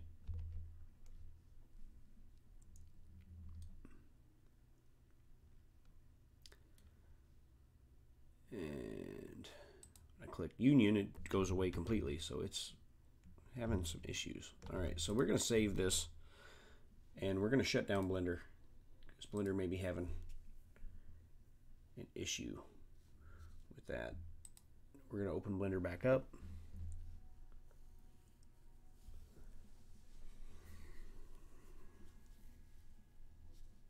And we're going to open the truck again. And now we're going to try... No, still not working. Select you, select you. Difference. No.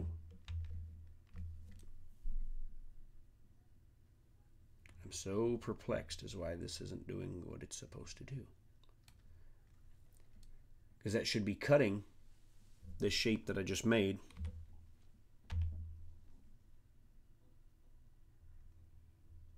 It should cut that shape out of the bed. But for some reason, it is not doing it.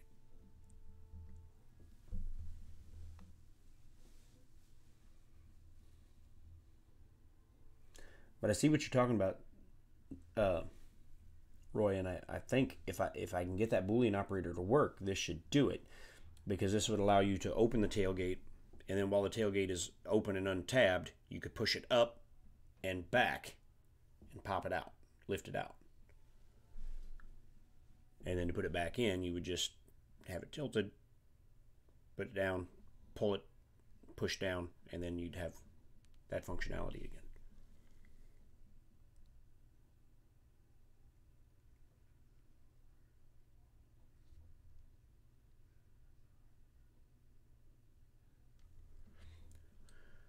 Well, I know it enough to know that it should be doing what I want it to do here, which is I have two separate objects. I have the bed, which has no modifiers on it that should mess anything up, and this shape I just created here. So I should be able to take this shape, then select the bed, and then hit difference, and it should cut it out. Or wait. Select this, select this, select difference, and it's just not cutting it out. It's like joining it.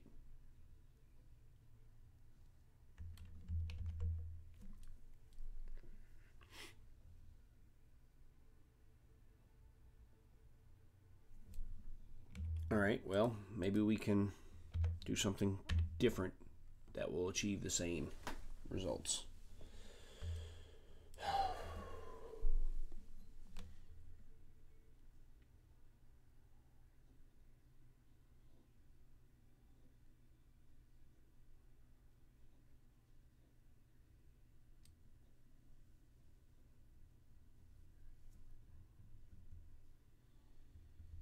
But that really, I'm not seeing why that's not working. Unless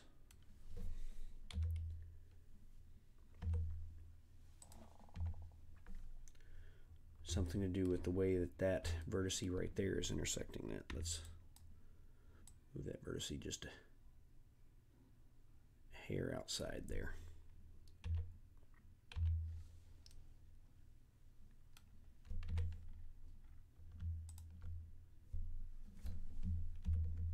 Nope, still doing it. Yes, Roy, you do. But you make awesome prints of my stuff, so I forgive you.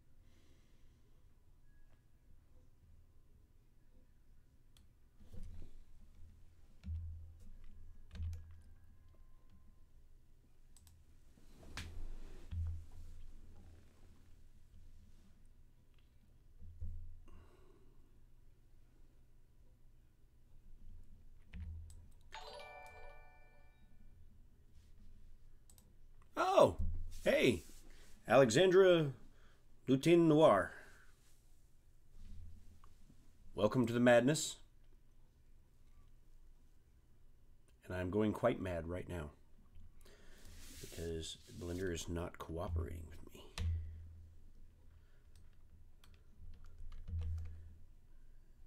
The Boolean operators are not doing what they're supposed to do.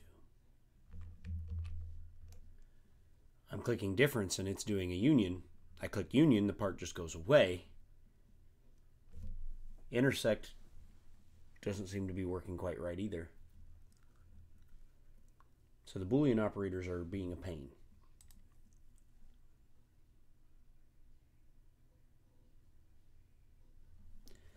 Yeah, it's performing a union when I click difference. And when I click union, the other part's just going away. It's not cutting anything, it's not adding anything, it's just poof, gone.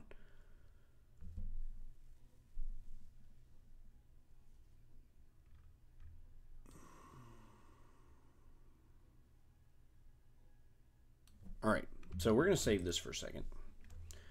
And I'm going to grab just these two parts, the part I'm trying to cut out. And I'm going to copy it.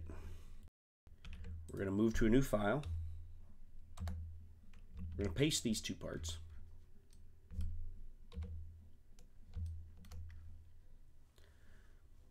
We're going to try it in a clean scene with nothing but these two parts.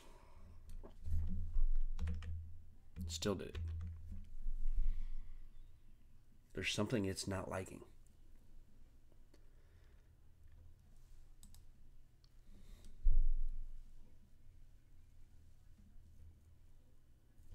It should not be.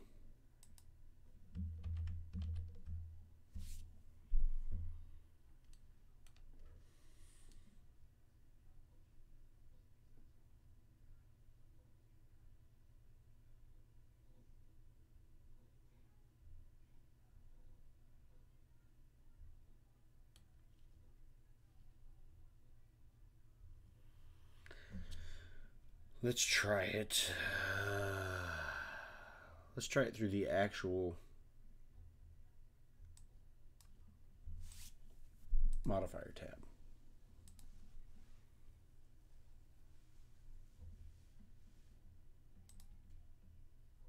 We want to do a difference. And we want to pull that object out.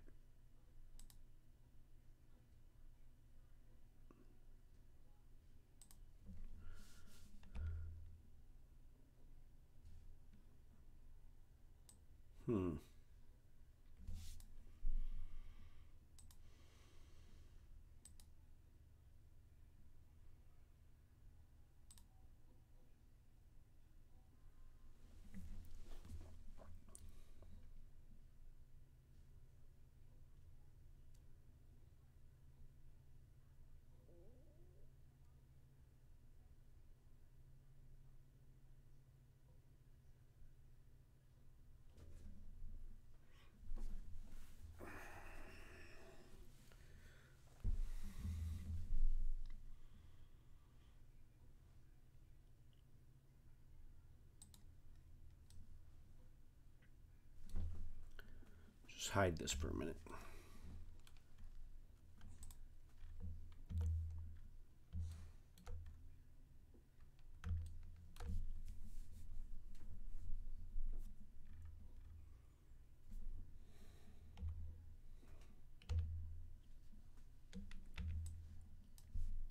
Let's delete this half because we can put that back with a mirror. Let's kill that.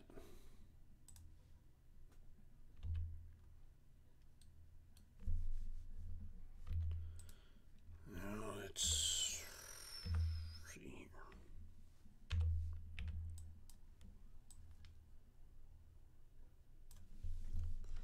Let's make this simpler for it.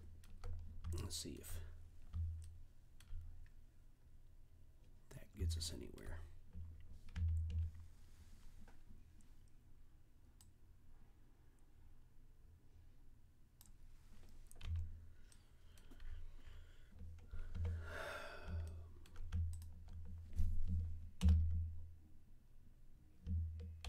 that did something different. Didn't do something right, but it was different this time. Oh, da, da, da, da.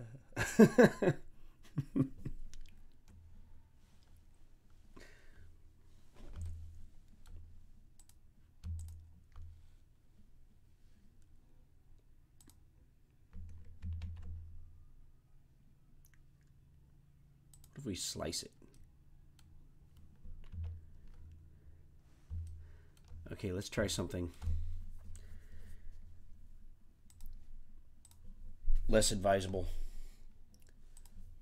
But we're in a whole different file right now, so it's not as big a deal.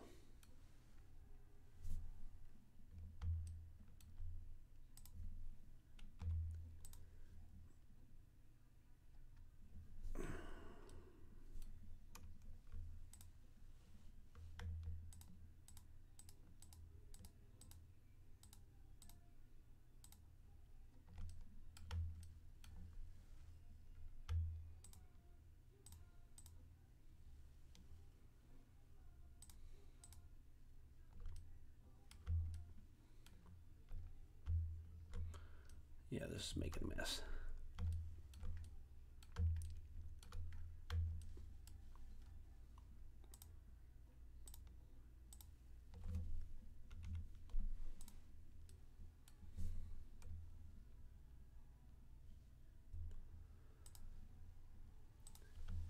So yeah, this is making a mess, but we're going to see if we can't fix the mess from here.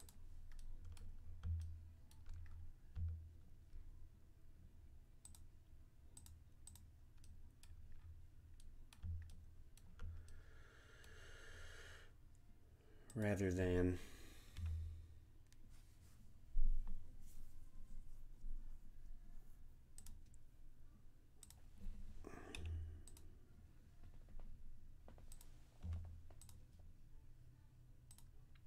because we went in a whole new file, so we can afford to be messy with this one.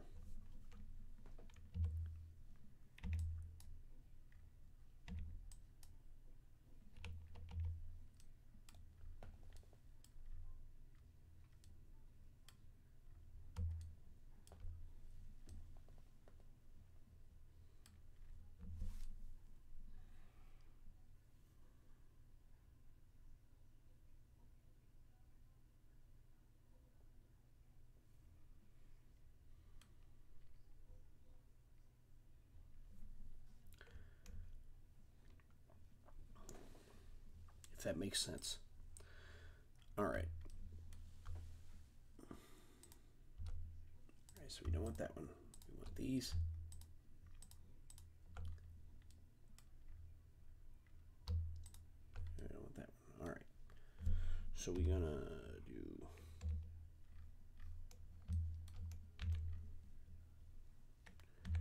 extrude them along the y-axis only.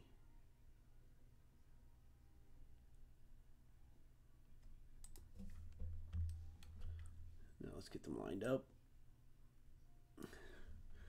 Roy's creating problems again.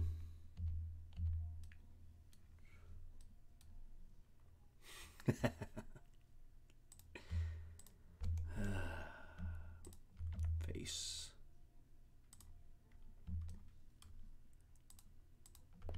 Face.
This is probably going to be really messy and non-manifold as all get out, but we're going to see first.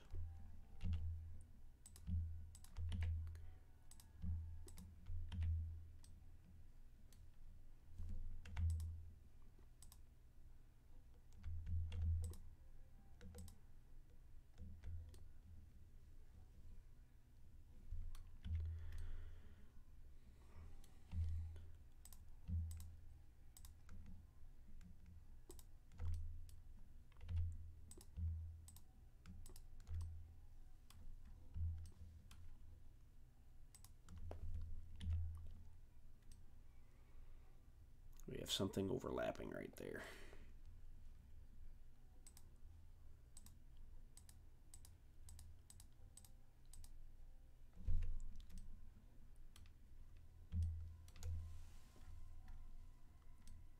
Oh, I see.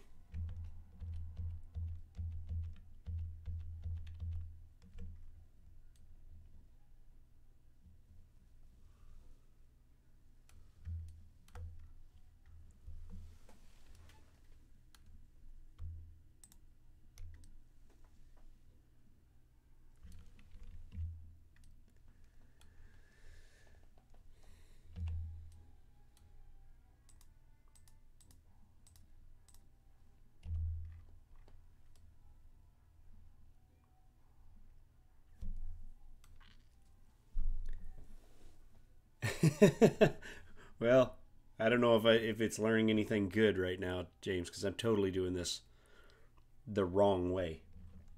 But because it would not let me do it the right way, we're trying the wrong way.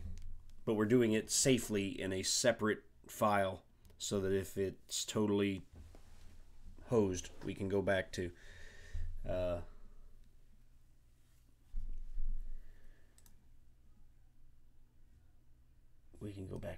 other.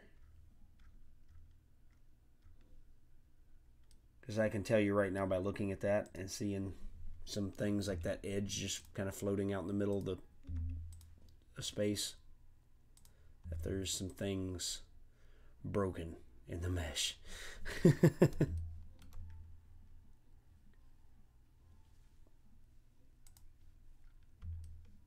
And stuff like these vertices just kind of floating around out here.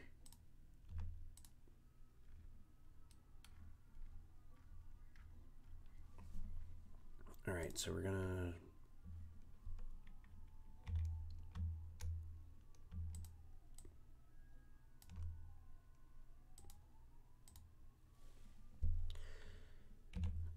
Alt-M at center.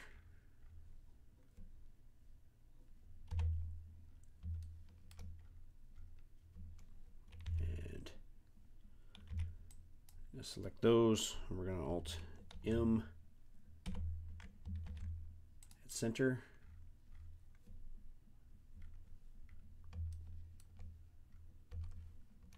Yeah, we got some seriously messed up vertices, like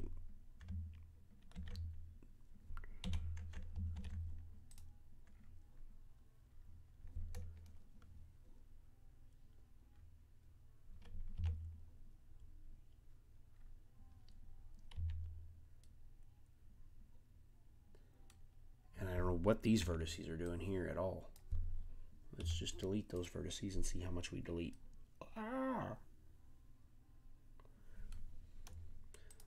See, we've made an absolute mess out of the mesh.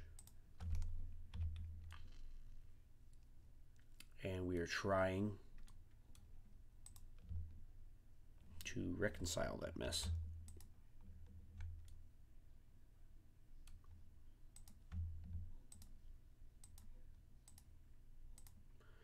And we're not doing it the right way.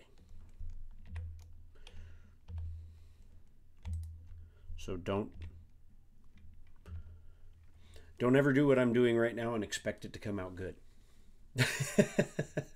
Because it probably will not.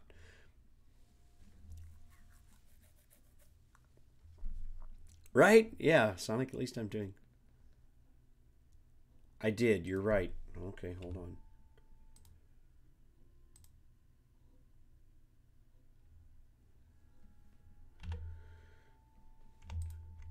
because I didn't expect to still be in this mess. I thought I would come over here in a clean situation and we would just fix it, and Alt M, center, and delete that rogue vertice floating around out here. See, that's the problem we're running into right now, is we have like rogue vertices flying, just floating around, and they cause issues. Okay, hold on here. So check all, and I know it's non-manifold right now, or maybe it's not. Okay, it shouldn't be manifold. There's some bad contiguous edges, but okay. That should actually be non. Okay, well, whatever. All right, so let's add modifier, mirror, clipping along the Y, and not the X. Let's apply that, and now let's check the, because if this is clean, even relatively, will be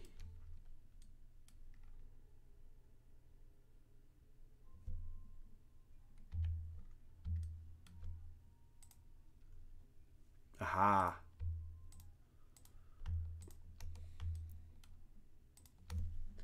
Delete those faces because they were inside the mesh. Check all. You know what? I'm going to take that. All right. So,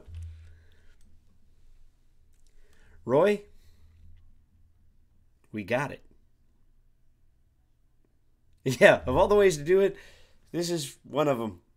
It's not one I would ever suggest because the chances of it coming out right are absolutely slim. But I think we got it. I think we got it. I'm going to take this. So we're going to copy this. We're going to go back to the truck. We're going to grab this one. We're going to hide it. We're not going to delete it because I may want to go back to it. Or paste that one in. We can get rid of that. And now we have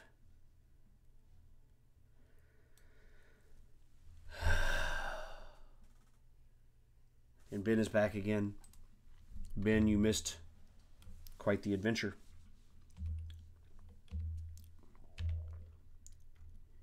Adventures in 3D modeling.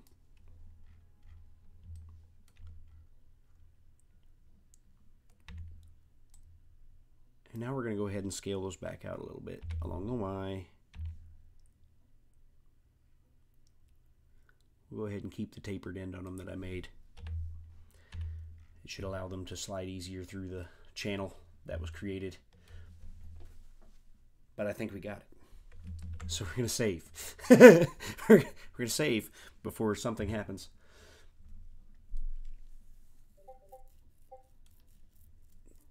What is blowing up? Something's blowing up. It sounds like Patreon, or sounds like not Patreon. Sounds like Discord is blowing up.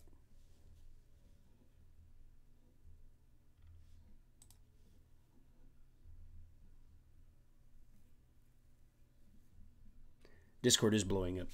Ben Craig is playing stuff on his Discord channel. All right. So back to that. Back to that. I haven't watched Brian Vine's latest video yet, but if it was a good learning video, then he's a step ahead of me today. The only thing I've done is show you what not to do. Don't ever do what I just went through. Don't ever do that. It's a bad idea. Okay, so my realization that the tailgate is going to be in the way of putting the bumper on the way that I did the Jeep is my next hurdle for the rear bumper.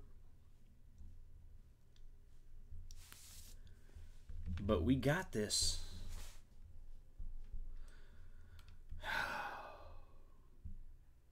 So there you go, Roy. What you should be able to do with this is open the tailgate, pull up, and pop out through the inside of the bed, which left us without a hole on the outside. So now let's model in some reasonable taillights of some kind.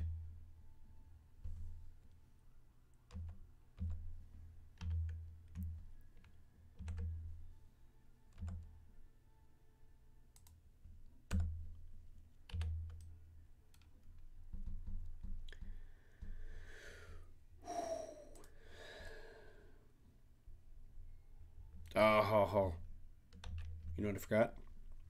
I no longer am working on a mirrored bed. So let me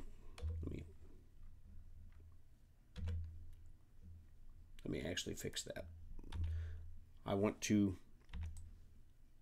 delete half the bed right now, and we'll put it back with a mirror later. Because as I model these taillights, I want them to be the same on both sides. So we want to, since we're not done modeling, we want to go ahead and go back to revert to using a mirror modifier here.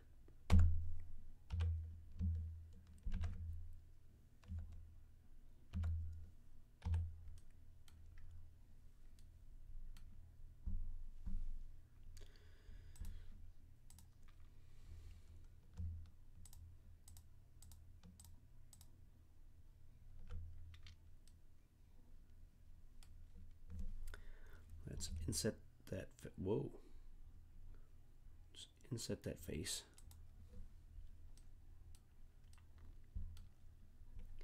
Let's extrude it out just a hair.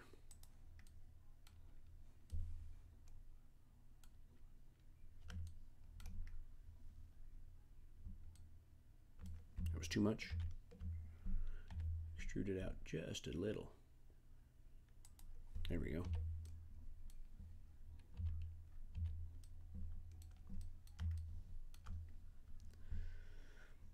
And then let's do the same for some turn signal / marker light. Inset.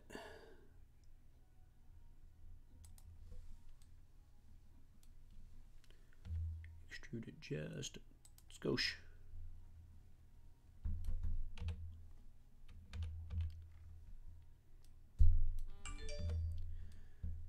There we go.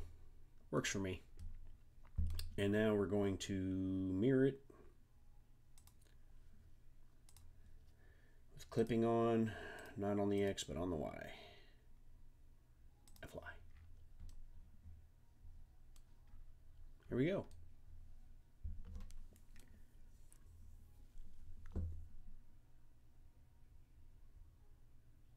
If you want to make inset LEDs, you can drill holes.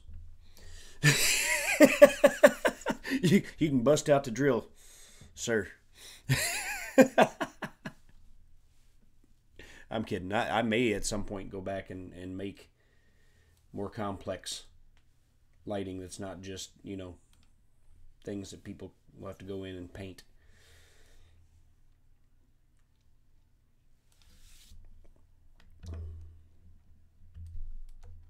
Right now we'll make it look better in the window though by we'll select them.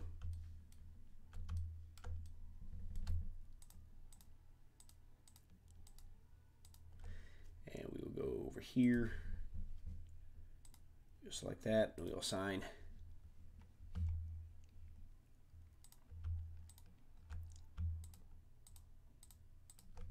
Just makes it look better in the modeling view.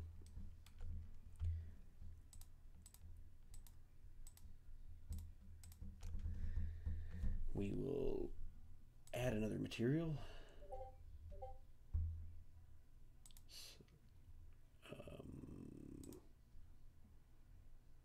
Got the one. Assign. There we go. Morning, Ron. So that's what they'll look like when you paint them. The raised areas.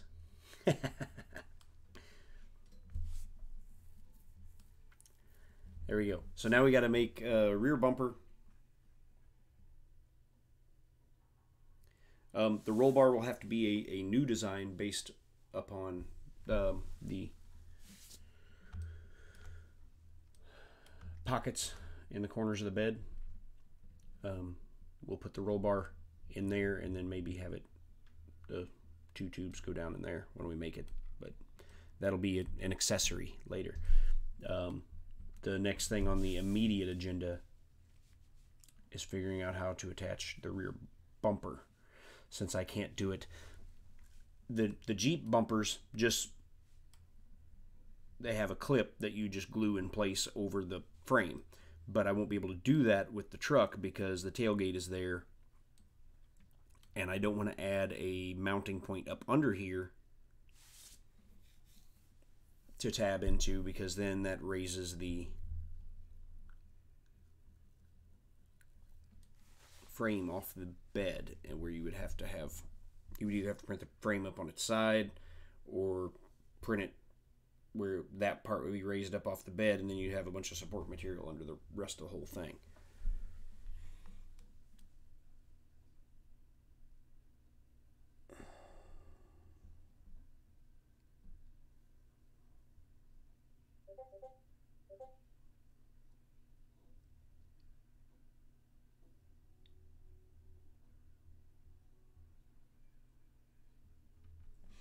I guess what I could do, tell me what you guys think about this. I could take and extrude that up. We can ring cut it.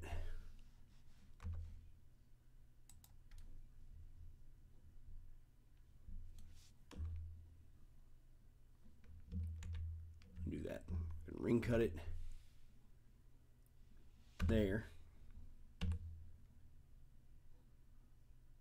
Like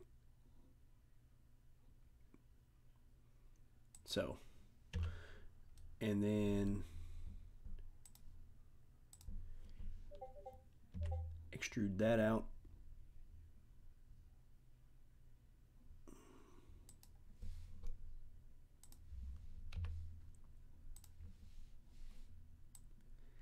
Angle it back and give it some style of some kind. And that would give it its top mounting point, and then when I make the bottom and have the bottom clip there, then it should clip into place and then give you a spot to glue on the bottom.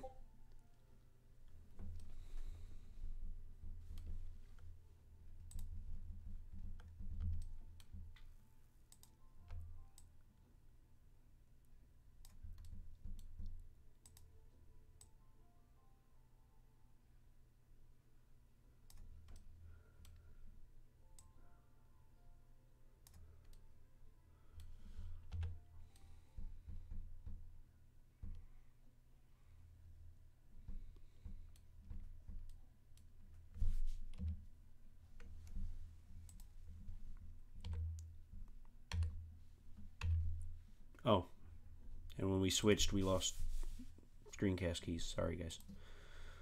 Run script. Back into 3D view. And start display.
Okay, and then the whole reason we have this part sitting here was this part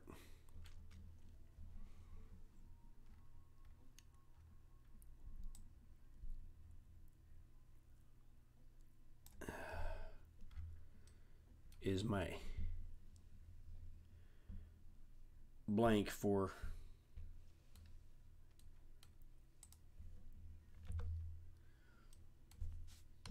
the Jeep bumper, and it's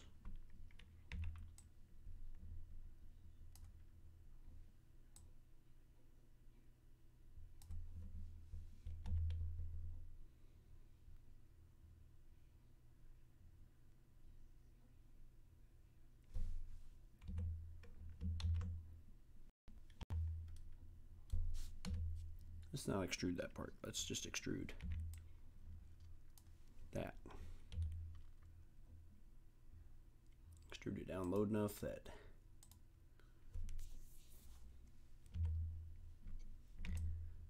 and bring that in a little.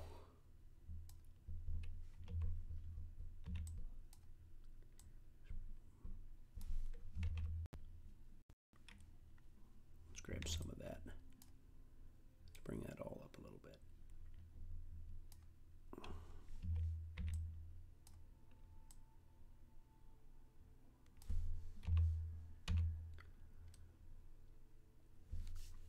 And then that should give us a place to modifiers, apply the modifier.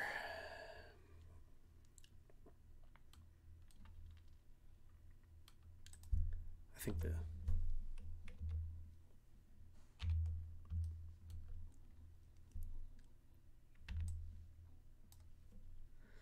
scale it along the Y. Taper that in a little bit. See how that looks. That's better.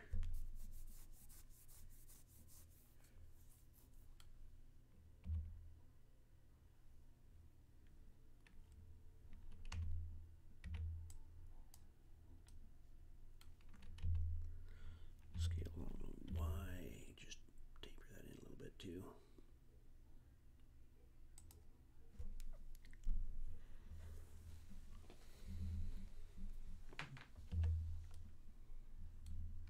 Now if we tab out of that, we should be able to take this piece,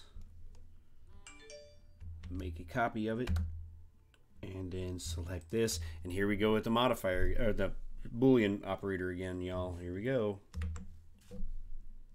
This time it seems to have done its job. We'll apply it. We'll delete that one. And then we'll move this one back out of the way. Cut the holes to put the trailer hitch in.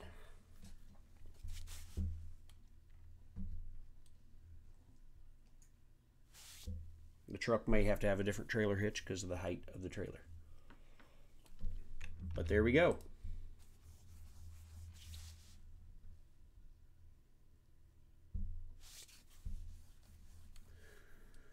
Which I think the truck will look better with the beefier front bumper like the four-door has.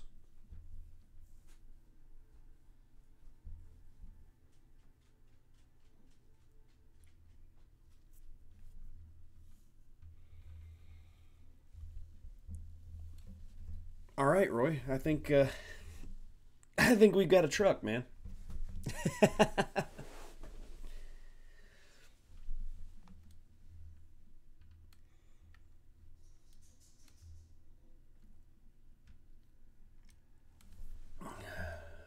The short bed version. Then we'll have to make an extended cab, and then long bed extended cab, crew cab, both in short and long bed, and a dually.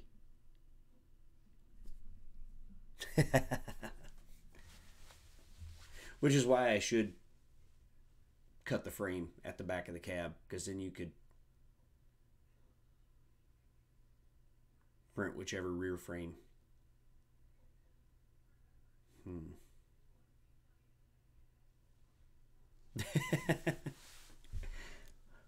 But you know what?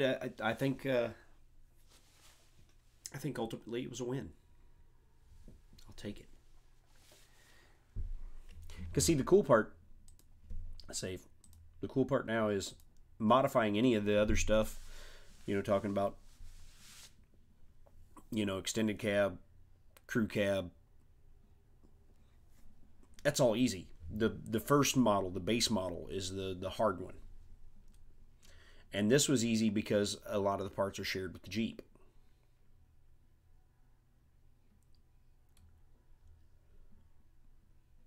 Because, like, for instance, making a dually now will be as, I don't want to say simple, but because nothing is ever simple.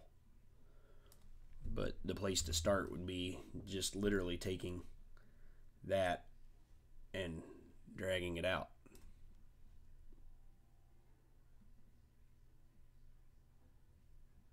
Then making a set of wheels that have a double wide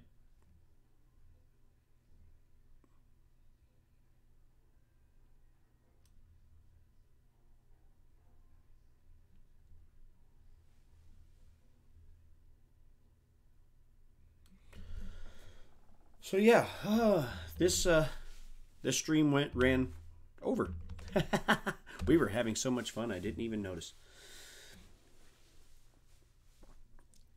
But I think we accomplished something today, and I don't know, maybe I can put the short bed truck beta files up today. So if somebody wanted to start printing it, they could.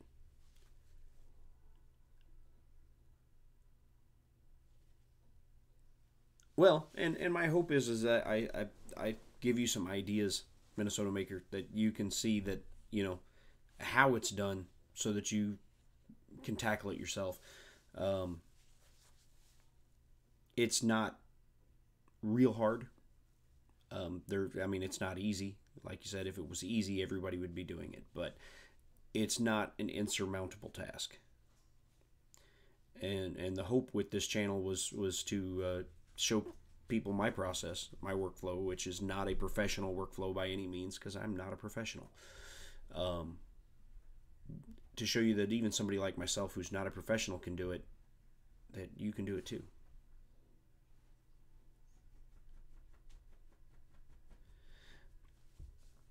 Well, and that's, that's true as well, Roy. But, kind of technically this is a offshoot of the Jeep more than it is a whole new model. And I got a lot of other stuff to release yet too. So yeah, right now I'm shooting for public release of the base model 2-door Jeep. No turrets, none of the fun stuff on it, just the base model Jeep. The one that I have assembled back here. I put it in the closet.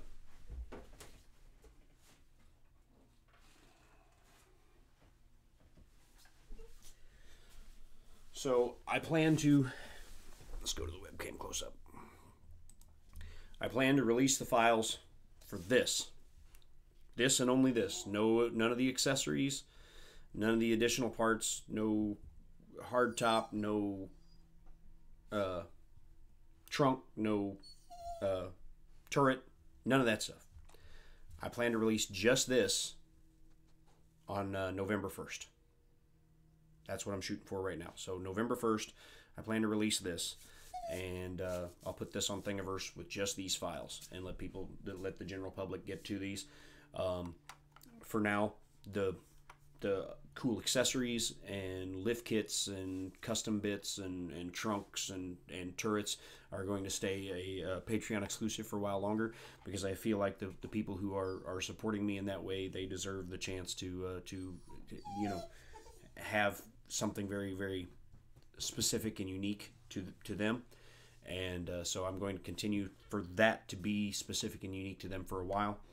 And then once I'm ready to release some of the other, Joey's wanting my attention right now, release some of the other stuff to the public, then, as it stands now, patrons have access to the 2-door Jeep and all of its accessories, the 4-door Jeep, all of its accessories, the base beginning model of the trailer is also on up there for patrons.